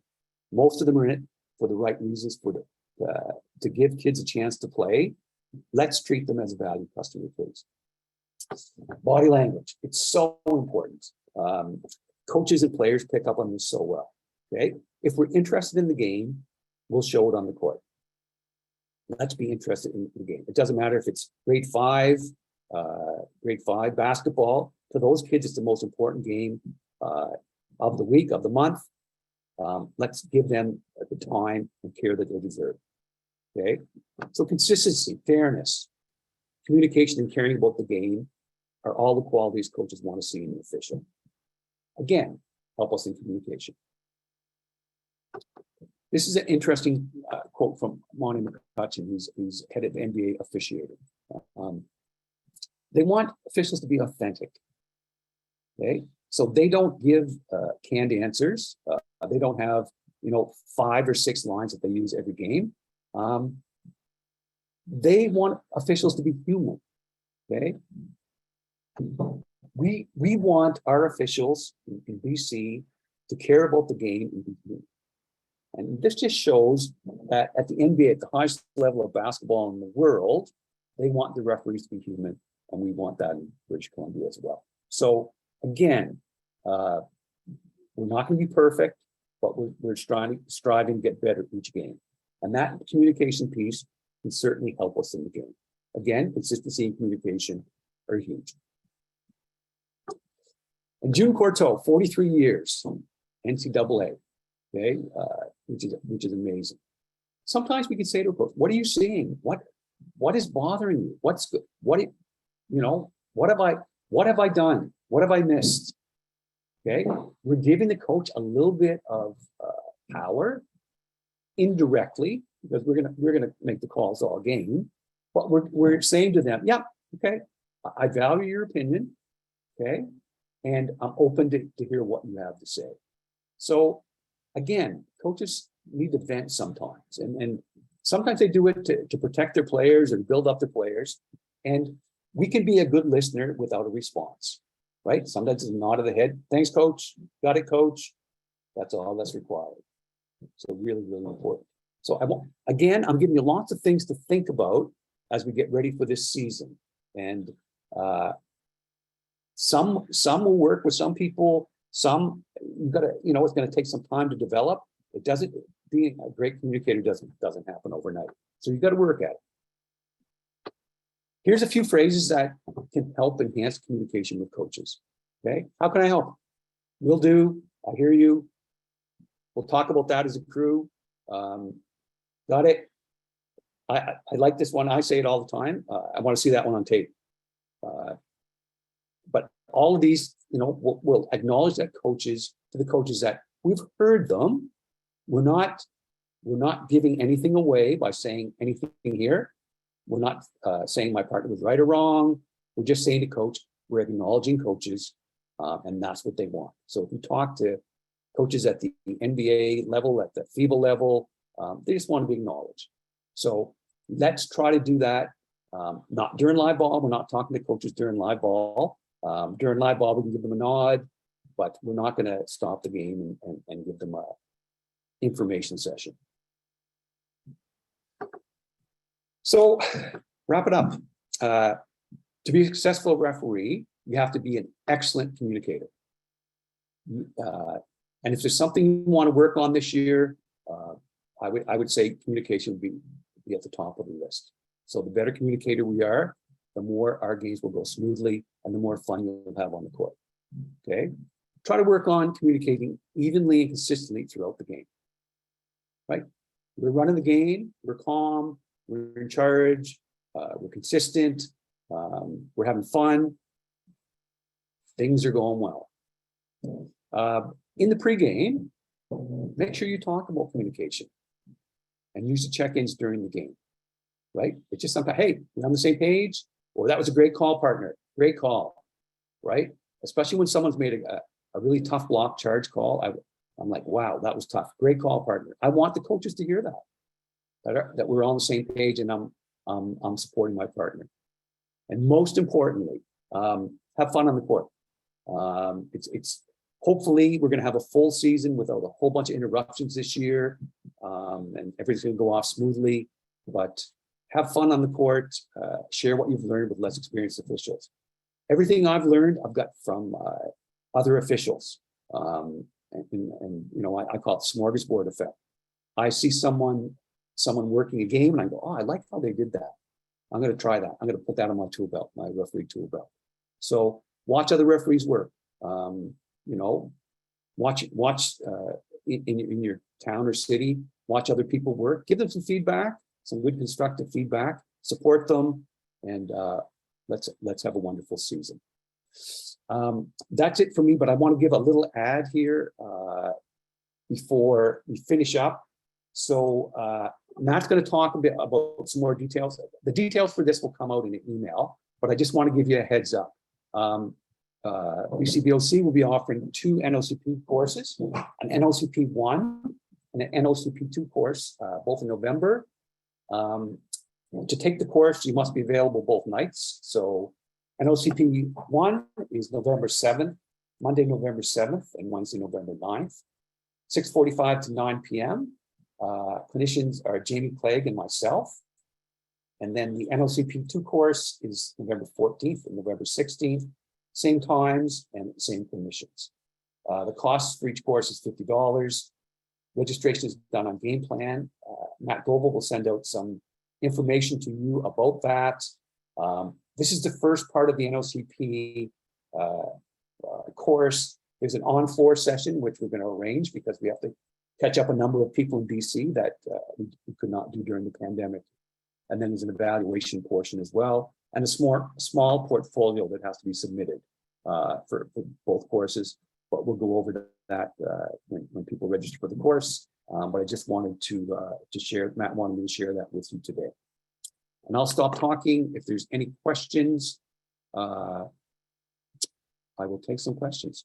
Matt, if you have questions in the chat for me or anything. I don't think so. I think you were pretty bang on with everything. That was phenomenal. A lot of information to take there. Hopefully you guys took some notes down. And again, you'll be able to watch this back at a later time. Thank you, John, very much for spending time doing that with us. I think that is invaluable information that we all can use at every level going forward this year. Excellent. Thanks, Matt. Thanks, John. All right. I'm going to go ahead and share my screen.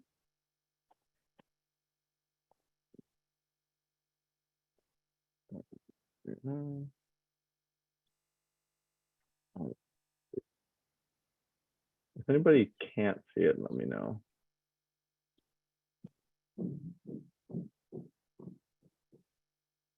John, can you see my screen shared? It's just starting. Nothing's on it yet though, Matt.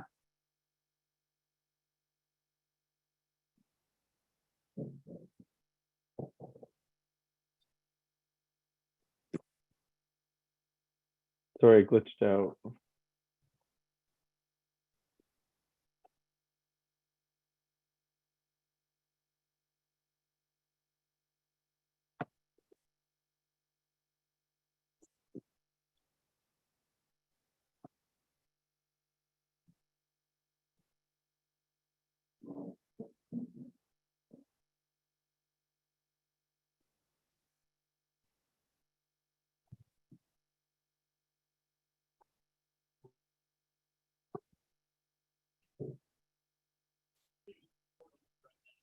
If you come off screen share and come in again, Matt, it might help you. Yeah, Matt, do you have to be on 2 monitors?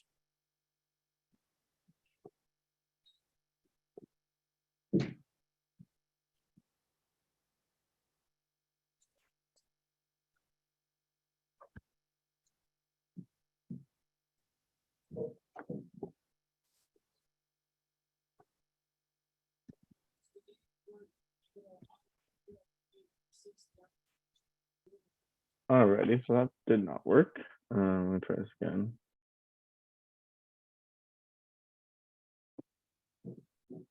All right, sorry everybody. Definitely a Wi-Fi problem. Let me try this again. Yep. Better now? Yeah. Okay, fantastic. 1 second.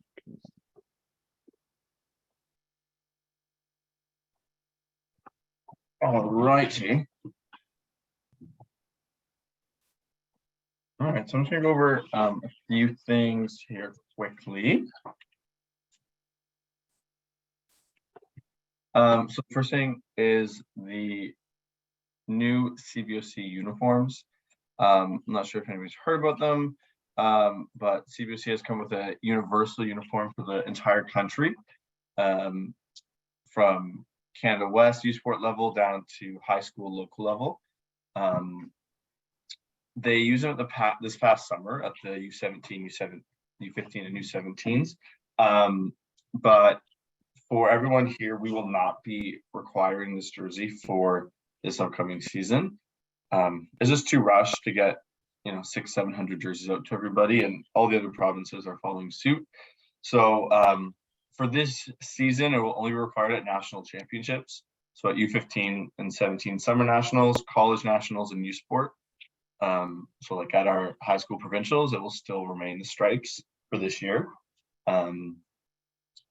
This uniform will be required as of September 1st, 2023. And it's all done online, and orders will come out in the spring, summertime, where I'll send an email to everybody and get orders. I think they're $53 plus tax. Really great jerseys, amazing quality. They look really sharp. It will be good. I'm not sure, Barbara's asked if it will apply to wheelchair basketball. I assume so, because it's for the entire country at all levels. So I think it's gonna be for every type of basketball. Just a little more information here. All associations have now switched over to Arbiter as our scheduling platform. We're no longer with Scheduler at all. So we're in the process of switching over all the local associations onto there.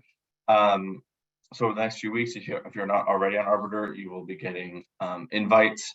You'll get an email saying that you're being invited to the association. You'll sign in, and then you can put in your personal information, put in your availability, accept games, all that type of stuff. Arbiter has an amazing help support online system where you can contact a worker, or you can call them, or they have great stuff online to help you. If they can't help you, you can ask your local assigner or president, or you can ask me, and I will try to do my best to help you. It is a big transition, so it's going to take some time to work out the kinks, but we will. It'll be great to all be on one platform for all the basketball in the province. For the new officials training, we did our first session for online. We have a second one coming up, and then all the on-court training for new officials will be happening in the local associations.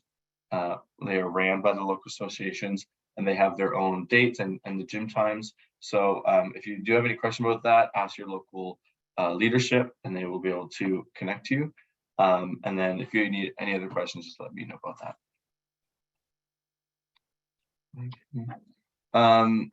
So the 2022-23 FIBA exam, that is, it was supposed to be opened up earlier, but there was some mix up. But anyway, it's going to open on October 24th until December 11th. It is done through Game Plan, which is the Canada Basketball app we use. All officials should be registered if you have written the exam before. And if you have not, then I have sent the information to Canada Basketball to add you to the system, and you'll just get an email soon with a login temporary password, and then you can get in there, and then you'll be able to write the exam that you are eligible for.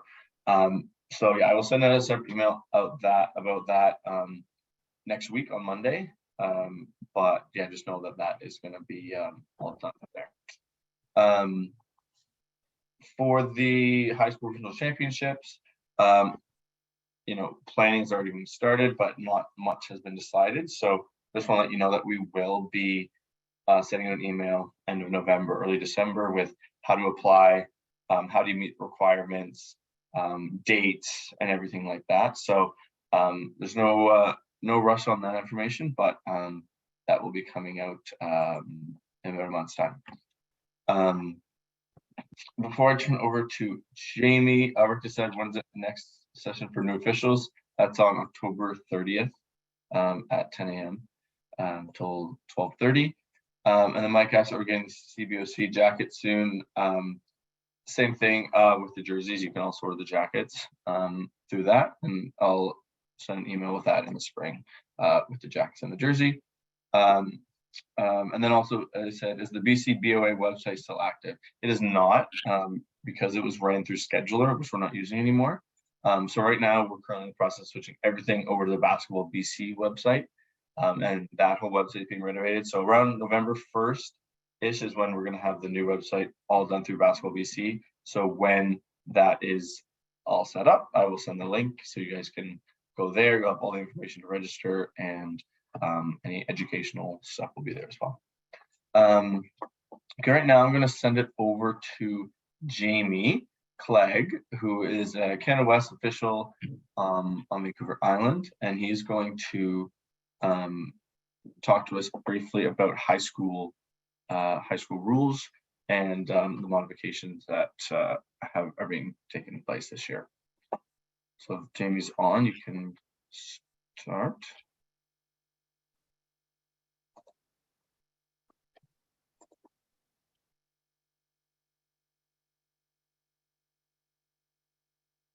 I don't know if Jamie is here or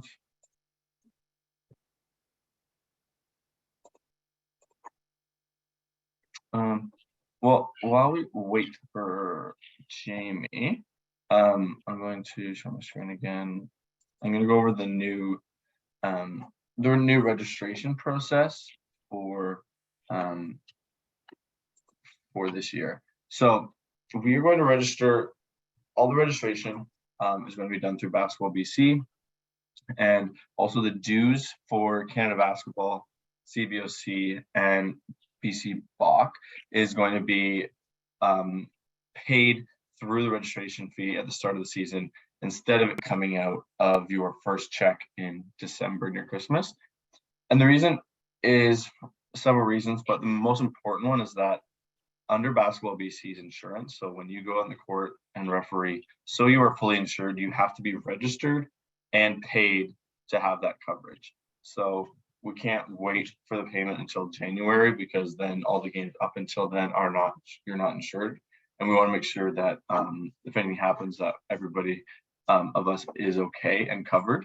So that's how it's going to be done. I'm going to show you step by step how to register and how to pay online, and then and it's really easy. It's very similar to how you signed up for this call. And so as soon as you are insured and the payment has been completed, you've been registered through our system, then you are good and are in good standing. with your local association, with BC Basketball and CBOC. So there's 4 different types of so it's four different types of memberships we can have. We have the regular one, which is $80 plus GST. Second year 60, first year is 40, and then our lifetime members are 0. So that is how it works there. Now, again, this link will be sent to everybody after, so you can easily do it. You'll get this link. You'll say register information. You go returning registrant, press no. Okay, because you're gonna have to require an access code if you press yes. So press no.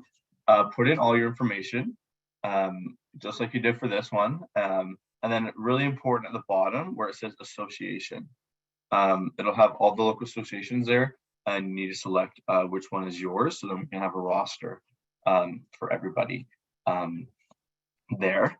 And then once you go through that, this is the next one. It'll say existing player match, because you might have registered for for this clinic and other clinics before. It might have you already, so you can click one of those if it is you, and then you just click on your membership type.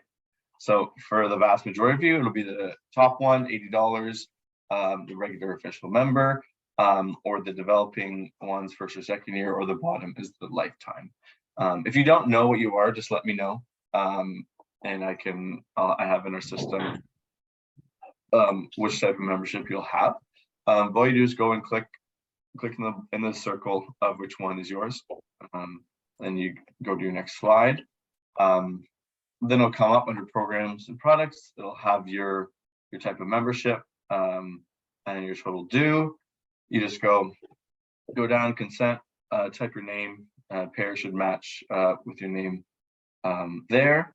You click on, you won't really receive any emails. I do it through a separate database, but you can click yes or no to that, and then press save and proceed. And then I'll just come up here, and you'll have your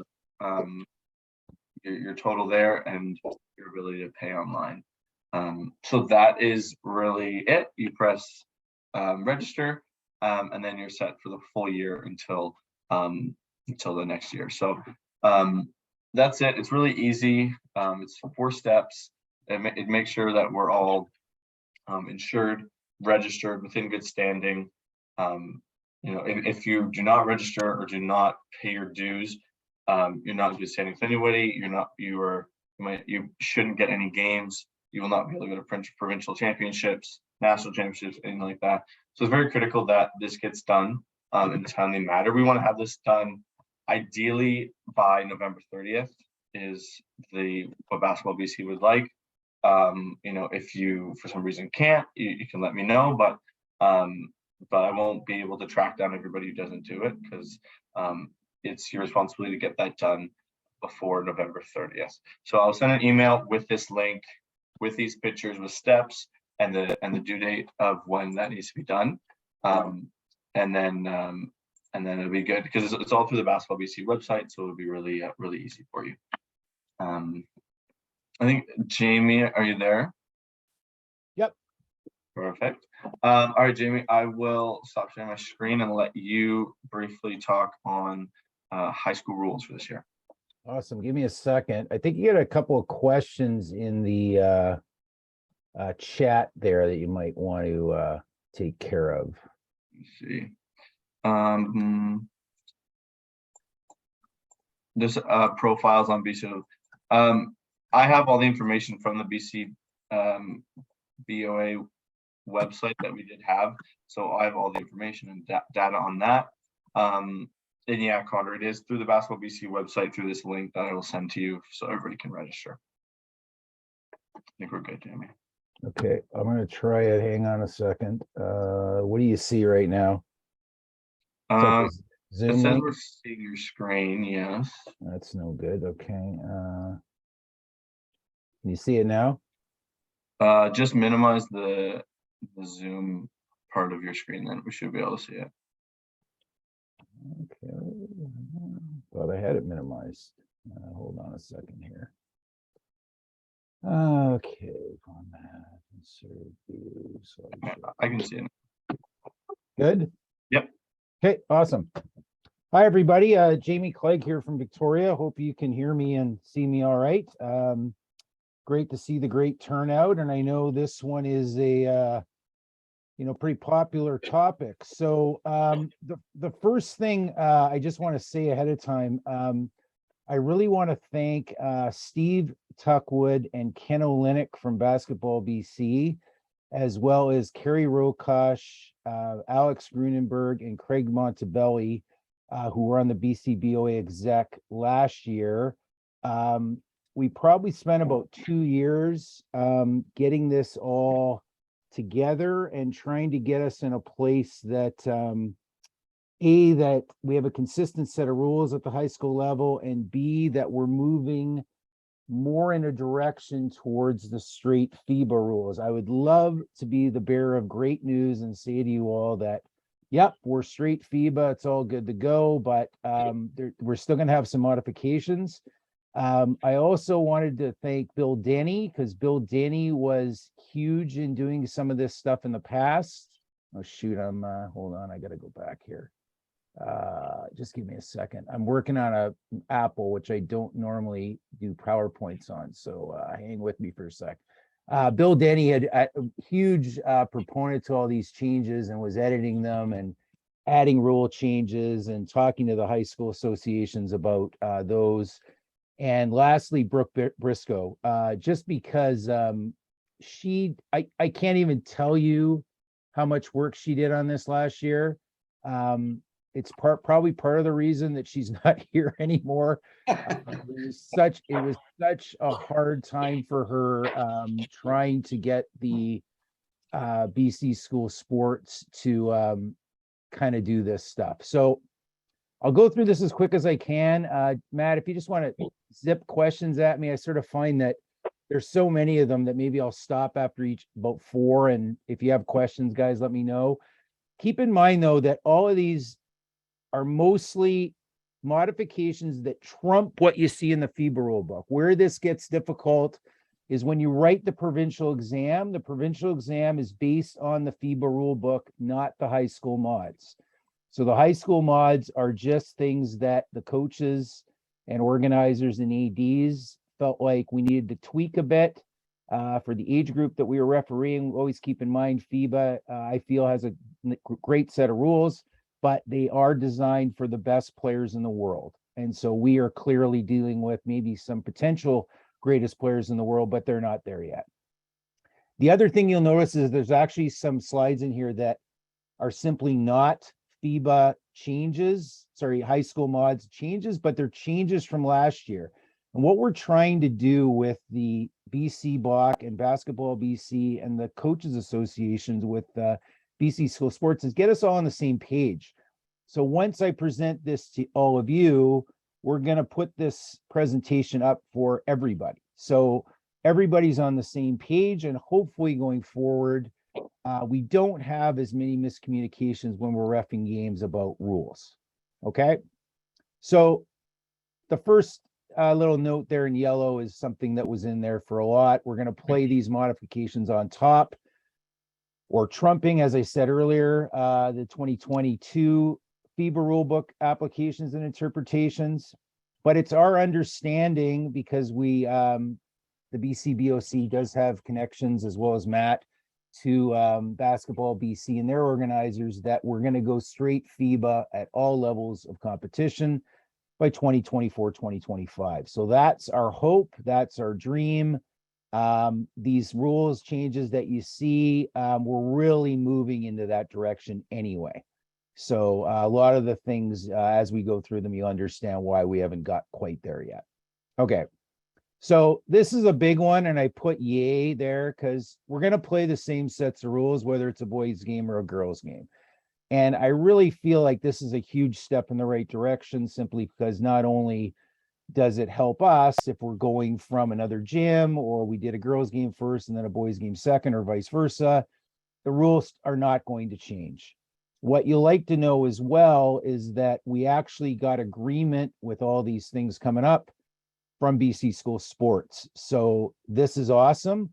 There's going to be some growing pains this year, and there's going to be a couple of things that questions are going to come up for sure, but we're definitely moving in a positive direction. So I'm super excited.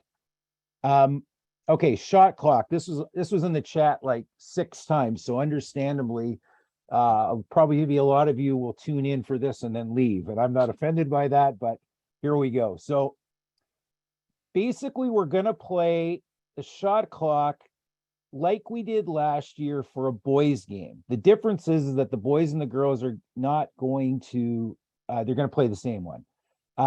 You know, that we're a little bit disappointed as a group. We wanted to go to 24 and 14, but the BC High School Sports Association would not bend on this one at all. So basically, after a shot hits the rim, we're going to reset to 30 seconds, provided the defensive team gets it. I have some more notes on that in a second. And if we have a turnover in a team's front court and a dead ball, which we would after like a traveling violation or an out of bounds, it'll be 18 seconds in the front court. Again, this 18, everybody asked me, Jamie, why 18? That seems completely random. Why aren't we going to 14? That's the difference. If we look at the mathematical difference between 24 and 14, the mathematical difference between 30 and 30 is 18 seconds, 0 is 8. So I don't like it, but that's what we're doing. At least they're playing the same set of rules. Now, there's a FIBA rule that says on free throws, we do a full reset. Because we have technical difficulties with clocks in BC, on the set, well, after a last or only free throw, we're going to reset the shot clock to 18 seconds because most of the equipment, like if they reset it accidentally, they can put a number on the board if the ball is dead or the clock's not running. So since we have a dead ball during free throws, we can set the clock to 18 seconds. The reason we set it there is that if the offensive team gets that rebound, we're just going to run it down from 18. If the defensive team gets the rebound, we'd hit the reset button and we go to 30. And the philosophy behind this mod is because lots of schools do not have 2 reset buttons. Okay, so that's the modification for the shot clock. It's always going to be 30 and 18, and hopefully in before, but probably for sure 2024, 25 or 24, 25, we will have the back to 24 and 14. So that's where we are right now. I see 4 messages in the chat, Matt. Anything I can address quickly or? No, more just opinions of yay, okay. Excited or not excited. Okay. Note, same thing. It's the expectation that all high schools have equipment that have 2 reset buttons by 2024, 25. Again, we know that schools are under budget constraints like everybody else. Clearly, if they don't have it, what can we do? Like, you're not going to not run a shot clock because you're not going to forfeit the game. You're still going to referee the game, but this is the expectation BC School Sports has been told by Basketball BC. So again, Basketball BC has our backs, which is wonderful. And in fact, in the past, it's been a big fight between the officials and the coaches. We're kind of now, we don't have to fight. We just give our recommendations to Basketball BC members. Steve and Ken have been awesome. And they're helping, they're on our side, and they fully see the benefits of just going to the straight FIBA rules. Okay. Backcourt count's going to be 10 seconds. That's what the boys were last year. So in all girls and all boys games this coming season, we will have a 10-second backcourt count. Okay. So again, you'll see a theme. The boys and girls were fighting over which rules they should play. I mean, the girls were playing closer to FIBA last year than the boys were, but I think the boys are louder and more obnoxious. I don't know the reason, but this is what they agreed on with us. We're just happy that we don't have to do 2 sets of rules when doing a boys and a girls game. Okay. This is not a mod. This is a clarification. If you recall last year, the boys had voted that they didn't lose their timeout in the last 2 minutes. So this is actually the FIBA rule. So it's not a mod per se. So Jamie, why do you have it in there? Well, this is kind of just to be sent out to the Boys Association. They're losing their timeout. So the rule states now, it's the FIBA rule. If they do not use one of their 3 timeouts in the first 18 minutes, or if it's a junior game, the first 14 minutes of the second half, they will lose one of those timeouts. Okay, so this is the straight FIBA rule. This is what the girls did last year. Again, and the note part is just that it's amazing to me. Somebody's got their mic on, I think. Thank you. It's amazing to me that coaches still think they could carry their timeouts over to an overtime. So again, that's not a mod either, but for some reason we've left that in the modifications because coaches seem to be confused about it. So that was just in there to help us out a bit. There's 8 chat things there. Matt, anything? We're good? All good. Good, awesome. Okay, lines. So we're gonna play with the FIBA lines. So if you have a gym that has the proper rectangle, big rectangle, the FIBA rectangle, or the old trapezoid, because some schools were actually awesome when we had the FIBA trapezoid and painted the trapezoid on the court. If you have that, you will use that. Okay. If they're not available, oh, sorry. And if you have a FIBA key, the players go below the block. So if you have the trapezoid or you have the key like they do at college and university, the defensive first player will be below the block. If you are in a high school gym that does not have either of those available, like for instance, typically we see the narrow NCAA restricted area, we will use that key and the players will go above the block. The first defensive player will be above the block. Same with the 3-point line. If there is a FIBA 3-point line, you will use it. If there is no FIBA 3-point line, you'll use the 3-point line that's there. Okay. In addition, I haven't seen a lot of gyms on Vancouver Island with this. If there is a gym with the no charge circle, that will apply. Now, most of us do not know how to officiate the no charge circle because we've never used it before. So this should be something, if I have representatives from presidents or heads of associations, this should be something you should be discussing in your local meetings. And if not, you can always shoot me an email. As you guys probably know, I'm a provincial evaluator, happy to give a Coles Notes version of how to do this. But, you know, when it came in, for all of us, it was difficult. What we have to understand, though, is that the provincials, they're all at the LEC, and the LEC has the no charge circle. So we will referee and officiate the no charge circle at our provincial championships this year. Again, these were agreed upon by the coaches. So we've got buy-in for this, which is great. Again, this just goes back to the free throws. I mentioned it on the previous slide. If you have the proper FIBA key, the first defender would go below the block. And if they don't, the first key, the one below the block would be no person, and then the first defensive person would be above the block. And again, I make the notes repetitive because again, this will go to the coaches and ADs and organizers as well.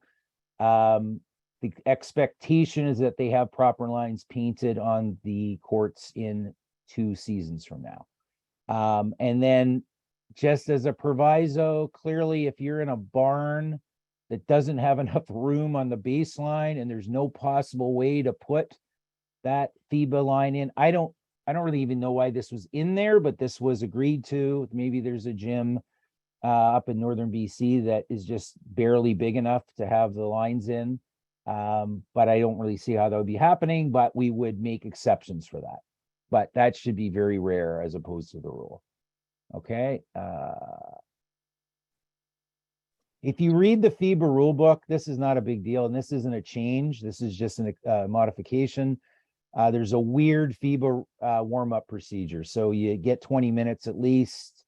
I was fortunate enough to see some of the Olympic qualifying here in Victoria last summer and the Canada-Argentina game just this past August. They stop the clock at 6 minutes in warm-up. They do announcements of the players, they exchange gifts, and then they start the clock and continue their warm-up. We don't do that in high school. It's very rare we even get 20 minutes to warm up. So we're not going to use this, and it's not expected at all. So it's, and again, this was similar to last year. Okay, so Mike Thomson just mentioned this one. So the home team is going to take the bench to the left of the scorers table. And again, assuming those players are sitting on their benches or facing the crowds. Most gyms don't have two crowds. Typically, the crowd is opposite the table. So if you're looking at the crowd or sitting down on the team benches, the home team will be on the left. Again, if both coaches agree, you can switch benches.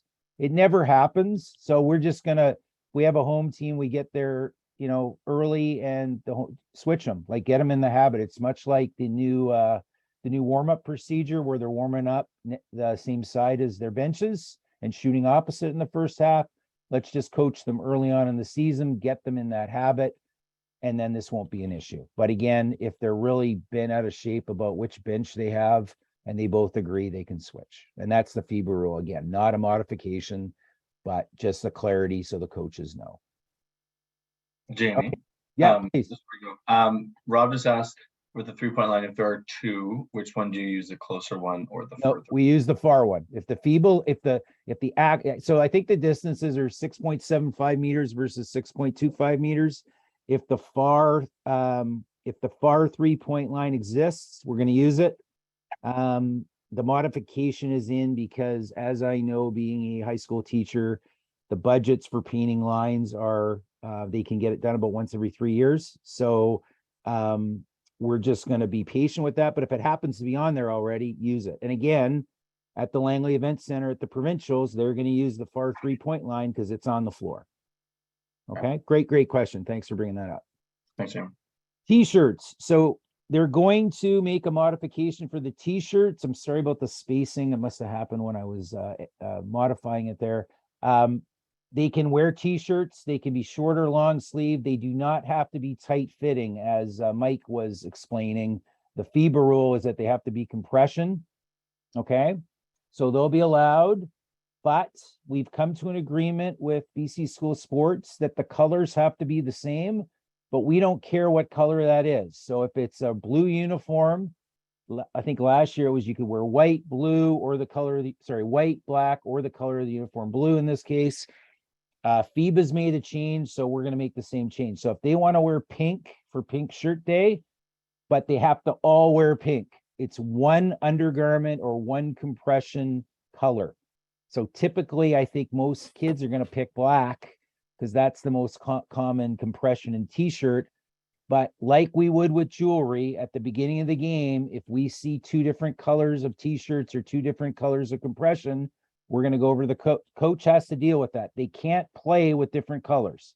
And again, agreed to by BC School Sports. So we're going to say to the coach, what color are you wearing today for undergarments and T-shirts? He says, what do you mean? Well, you only get one, black. Okay, everybody who's not wearing black, they cannot come into the game if they're wearing that. Been agreed to. We're moving more to the FIBA rule set. I love it because I had a game last year with pink, orange, yellow, blue, black, white, and gray. And so I'm now going to 6 different players. Try to pick it up in warm up. If somebody subs off, takes up a warm up top, and you see it, you can't come in with that shirt.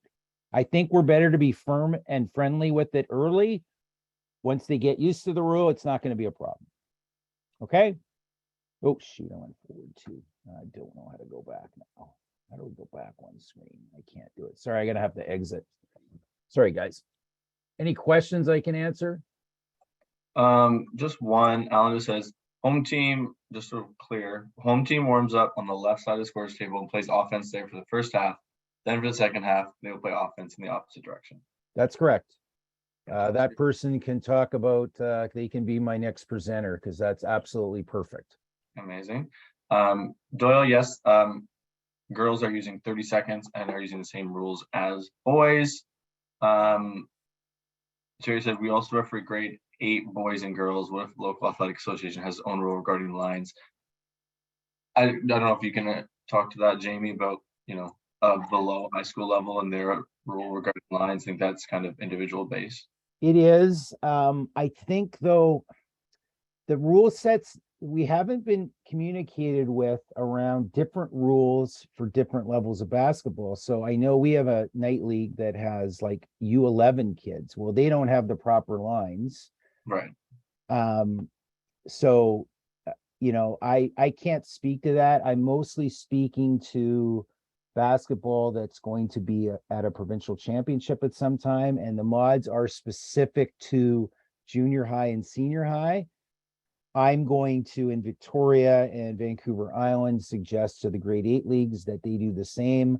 I think as we get under grade 8, it's a little more like that 3-point line. I don't think anybody's would shoot from there because it's too far. Mike's got his hand, Mike Portia. So I know he's got some, he does a lot for amateur basketball in Vancouver. So go ahead, Mike.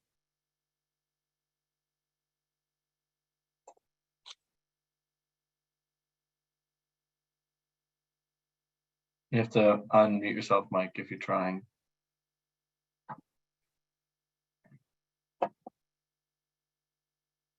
While he tries to figure that. You know what? I'll carry on and I can get him. He's probably got something to do with the grade 8 stuff. So if there's a grade 8 set of rules, then that's perfectly, you're going to adhere to those. Okay, so this is not a change from last year, but it is a mod from the FIBA book. Religious and medical bracelets, like a medical alert bracelet or a religious banner necklace of some sort. They can keep them on, but they have to tape over them and probably provide sweatband as well. I would suggest that if it's a hard surface and has the potential for injury, they're going to have to pad it more, whether it's tape, band-aids, wrap.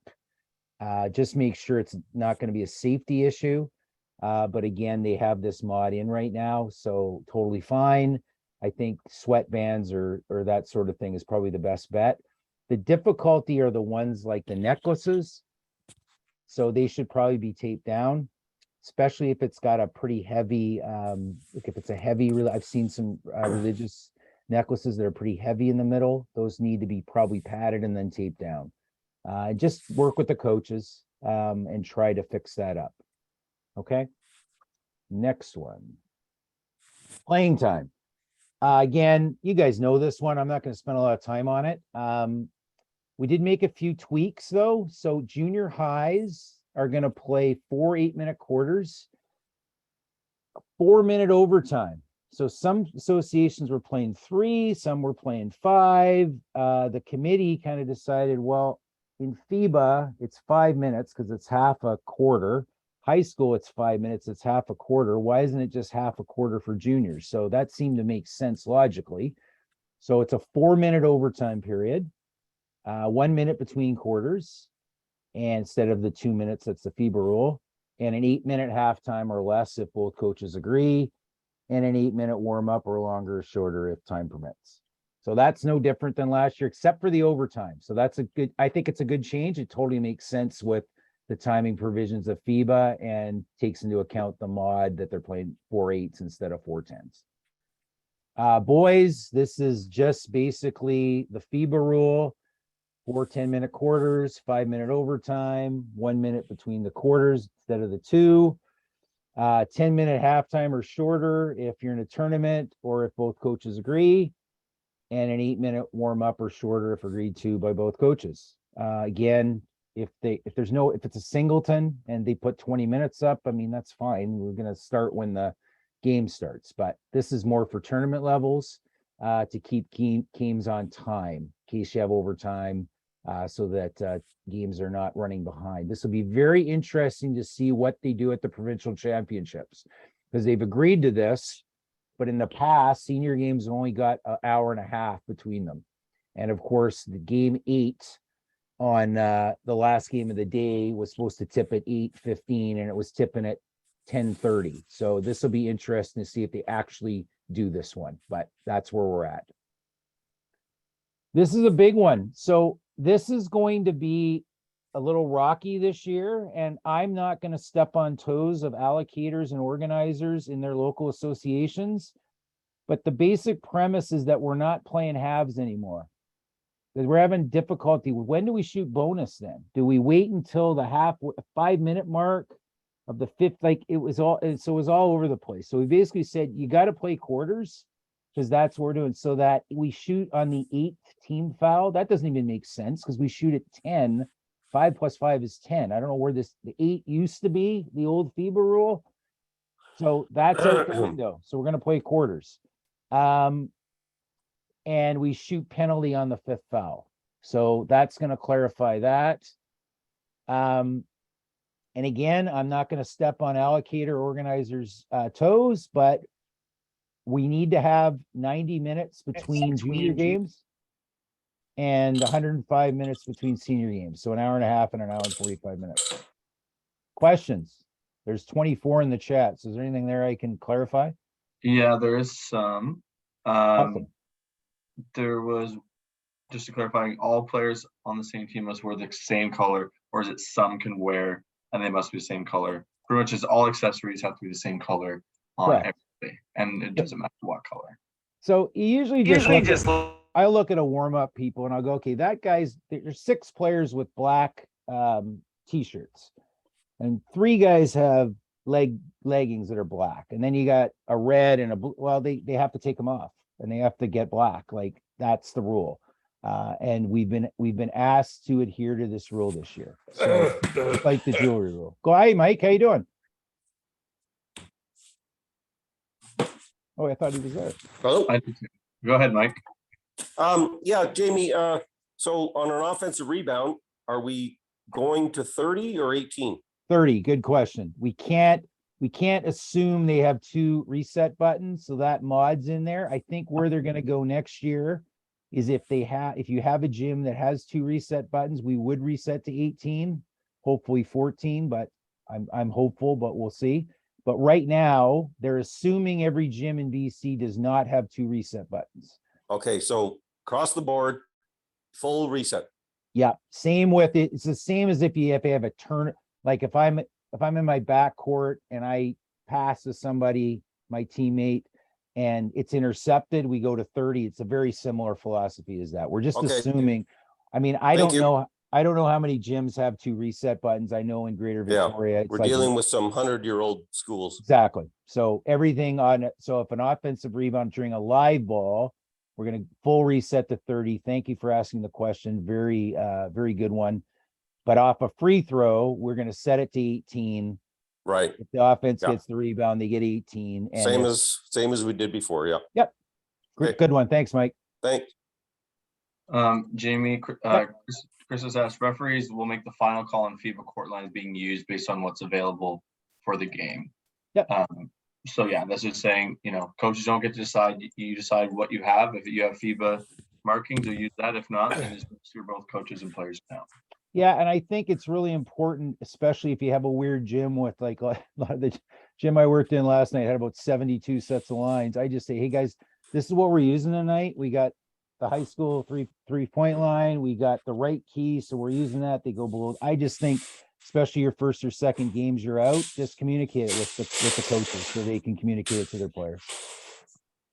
And yeah, do you understand we get the slideshow out to local associations, which I think we'll do, right, Jamie? This is going to go up on the. I'll fix it. So there's a couple of problems in it, just format wise, but I'll send it to you, Matt, and you can post it on the Basketball BC site. Absolutely. Yep. I think that's really it. Greg just said, can the coaches agree to waive the rule of matching accessory colors if, for example, they would both have players in violation of the matching color rule? No. Or can a coach not agree to waive this? It's not an option. So it's again, I put the thank yous up initially because it just makes our job so much easier. They've agreed to this. So the heads of BC school sports have agreed to these guidelines. There's nothing in here that I've changed. Brooke put the document together. We had some rule changes that we had to fix. They wanted 18. That was the one they just would not change. They agreed to everything else. So we have agreement from the coaches and the BC School Sports Association. So they've agreed to it. So we're going to enhance or enforce that rule. So just tell next time he's got to wear black, or everybody has to wear the same thing, whatever you want to communicate.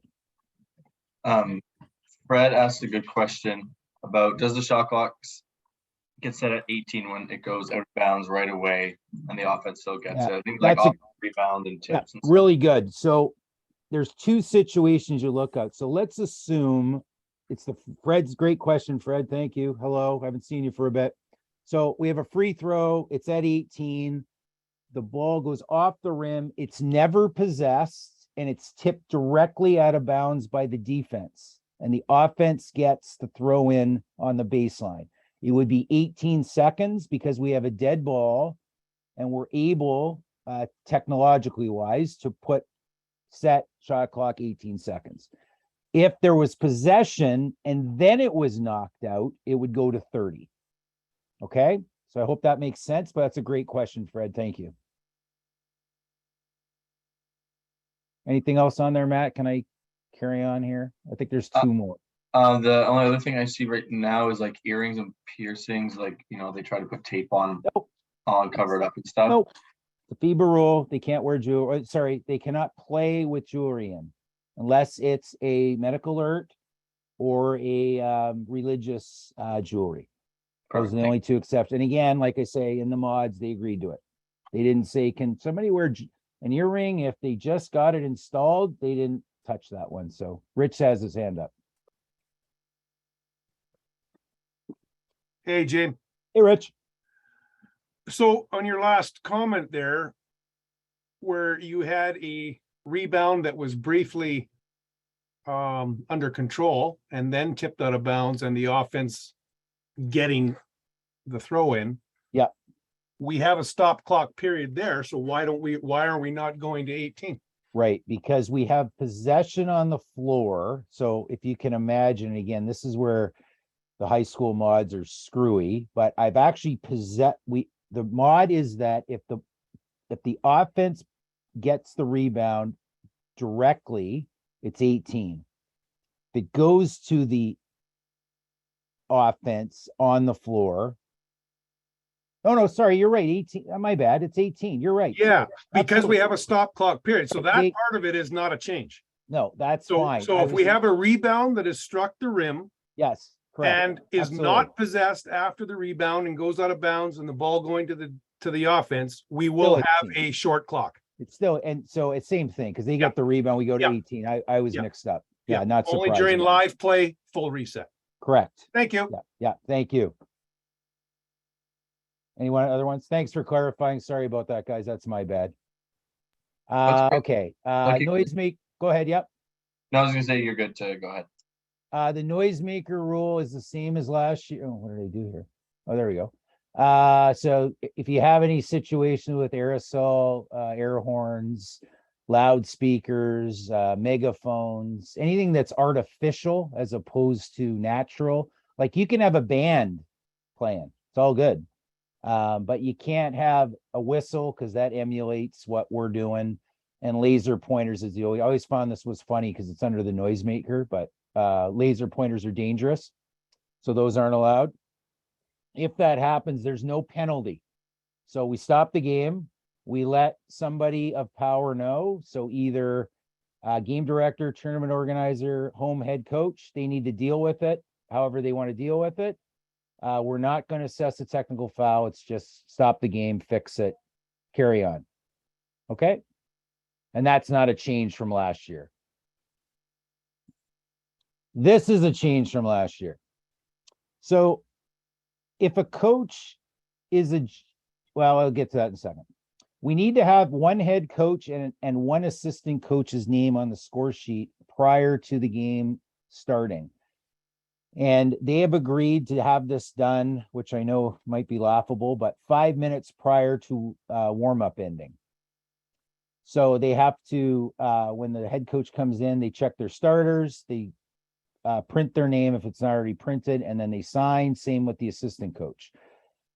So it's the responsibility of the school coach, AD, or administrator to be prepared before the start of the game for the possibility of and plan for any ejection. So they had this weird rule where kids ejected, they could stay on the bench because somebody has to supervise them. So they've just got rid of that. If you're ejected, you're ejected. They need to deal with it. It's not our problem. If somebody gets 2 technical fouls or a T and a U, they have to leave the gymnasium. Somebody else is going to have to deal with that supervision problem. Similarly, when there's no assistant coach named on the score sheet, so they decide not to sign it and put their name on there, and the head coach is ejected, or both the head coach and the assistant coach are ejected, the game's forfeited regardless to their opponents, regardless of the score. So if the team that is winning has the two people ejected, or one person if they don't have an assistant, the score would be 2-0. And if it's the other team, it would be the score at the time if they happen to be leading.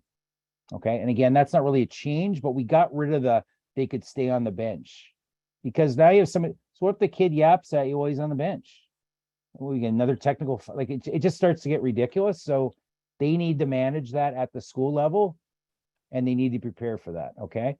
Similarly, they have to leave the team benches or the gymnasium, and the same with players or coaches. If they are ejected, they have to go to the change room. I will make a quick note though. If a coach is not on the score sheet, so let's assume, for example, you're doing a junior boys game and there's a head coach only, and he gets ejected. And on his way out, he grabs Mr. Smith out of the crowd and gets him to sit on the bench. Nope. That person cannot coach. They're not on the score sheet. The game is over. It's been forfeited. There's no responsible adult that is on the score sheet that is managing that team. So that's unfortunate, but that's not our call. And again, this has been agreed to. And the last mod is the same as it has been. So old grandma Winters has her cell phone and her iPad in the back, and she's got us missing a charge, and she brings it to the table and it's on video. We're not using that. Even if a game director had a camera, I've got it on video. It was a 2, not a 3. We don't have any video stuff, proper video equipment to manage situations or decisions. So we will not use that under any circumstances. That's all I got. Any other questions that I can help with?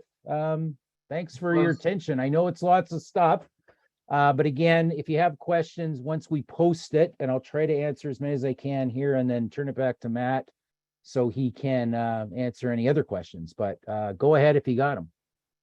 Yeah, there was one that said last year Bill instructed that drums or other musical instruments were not allowed. Will that impact the band role?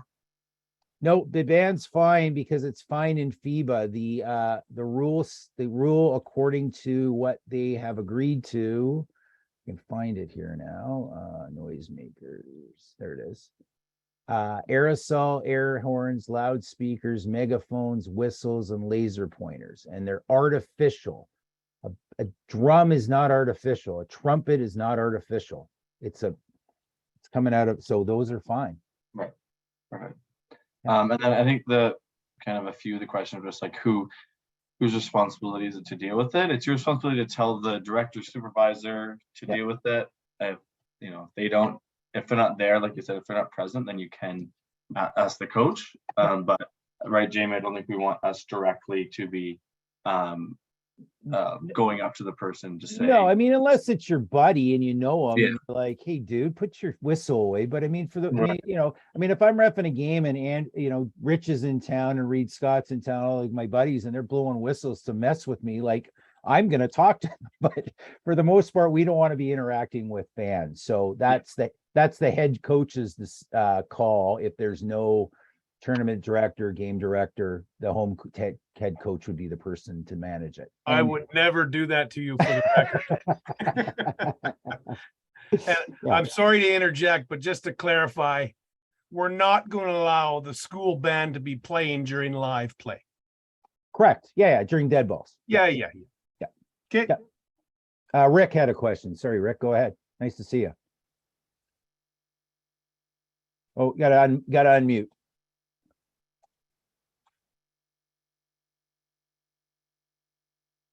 We still can't hear you. I don't know if anybody else can. No. Can you hear him, Jaime, or no? No, I can't. No. Just got I don't lip read, unfortunately. Me either. If you can't fix it, then you can type it in, Rick. So Yeah, I was trying to think of any other questions.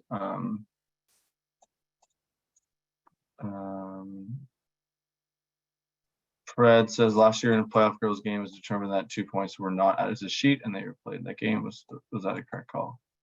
Yeah, so that's a protestable situation. So that goes under the protest. So it's interesting that it was replayed. I think not positive on this one. Bill and Mike would be better people to ask, but I believe you go to the point of that error and then you replay it from that point. But again, I've never had a game protested, luckily, that needed to be replayed. So I'm not going to comment on whether or not that was correct because I'm not actually sure. And last one is just from Frank. It says, if a player claims their earrings is religious, are you allowing them to tape it? Yeah. Sure. Religious earrings, like is that a thing? Like, I don't know. I hate to play dumb, but yeah, I've never seen that. I've seen wrist bracelets and I've seen necklaces and I've seen headgear that was religious, but I've never seen a religious earring. If you can find one online on Amazon, allow it, but I don't think you're going to find one there. Yeah. All right. Thanks, Jamie. I appreciate it. No problem. I'll try to unshare here. Sorry. No. Stop share. There we go. Good. Awesome. Thanks, everyone. Really appreciate it, Jamie. That was excellent. Just briefly before we go here, just want to say thank you to everybody who did donate to the Pink Whistle campaign for this. We raised $1,000, which is awesome way to start the season. We'll have more opportunities throughout the year to help with this, and especially in the new year, in February, it'll go into full swing. But really greatly appreciate that. It is such a great cause, and I'm really happy with the success for that. And then the last thing is just thank you everybody for coming. I will send the link out for this recording for anybody who missed it, or if you want to go back on it. I'll also be sending out the registration link so you can register for your membership and pay that. And if anybody did have any other questions about, clarifications on everything, on anything we talked about, please don't hesitate to reach out to me or anybody, any of the presenters would love to help you as well. So thank you, everybody. Greatly appreciate it, and good luck this year. Take care.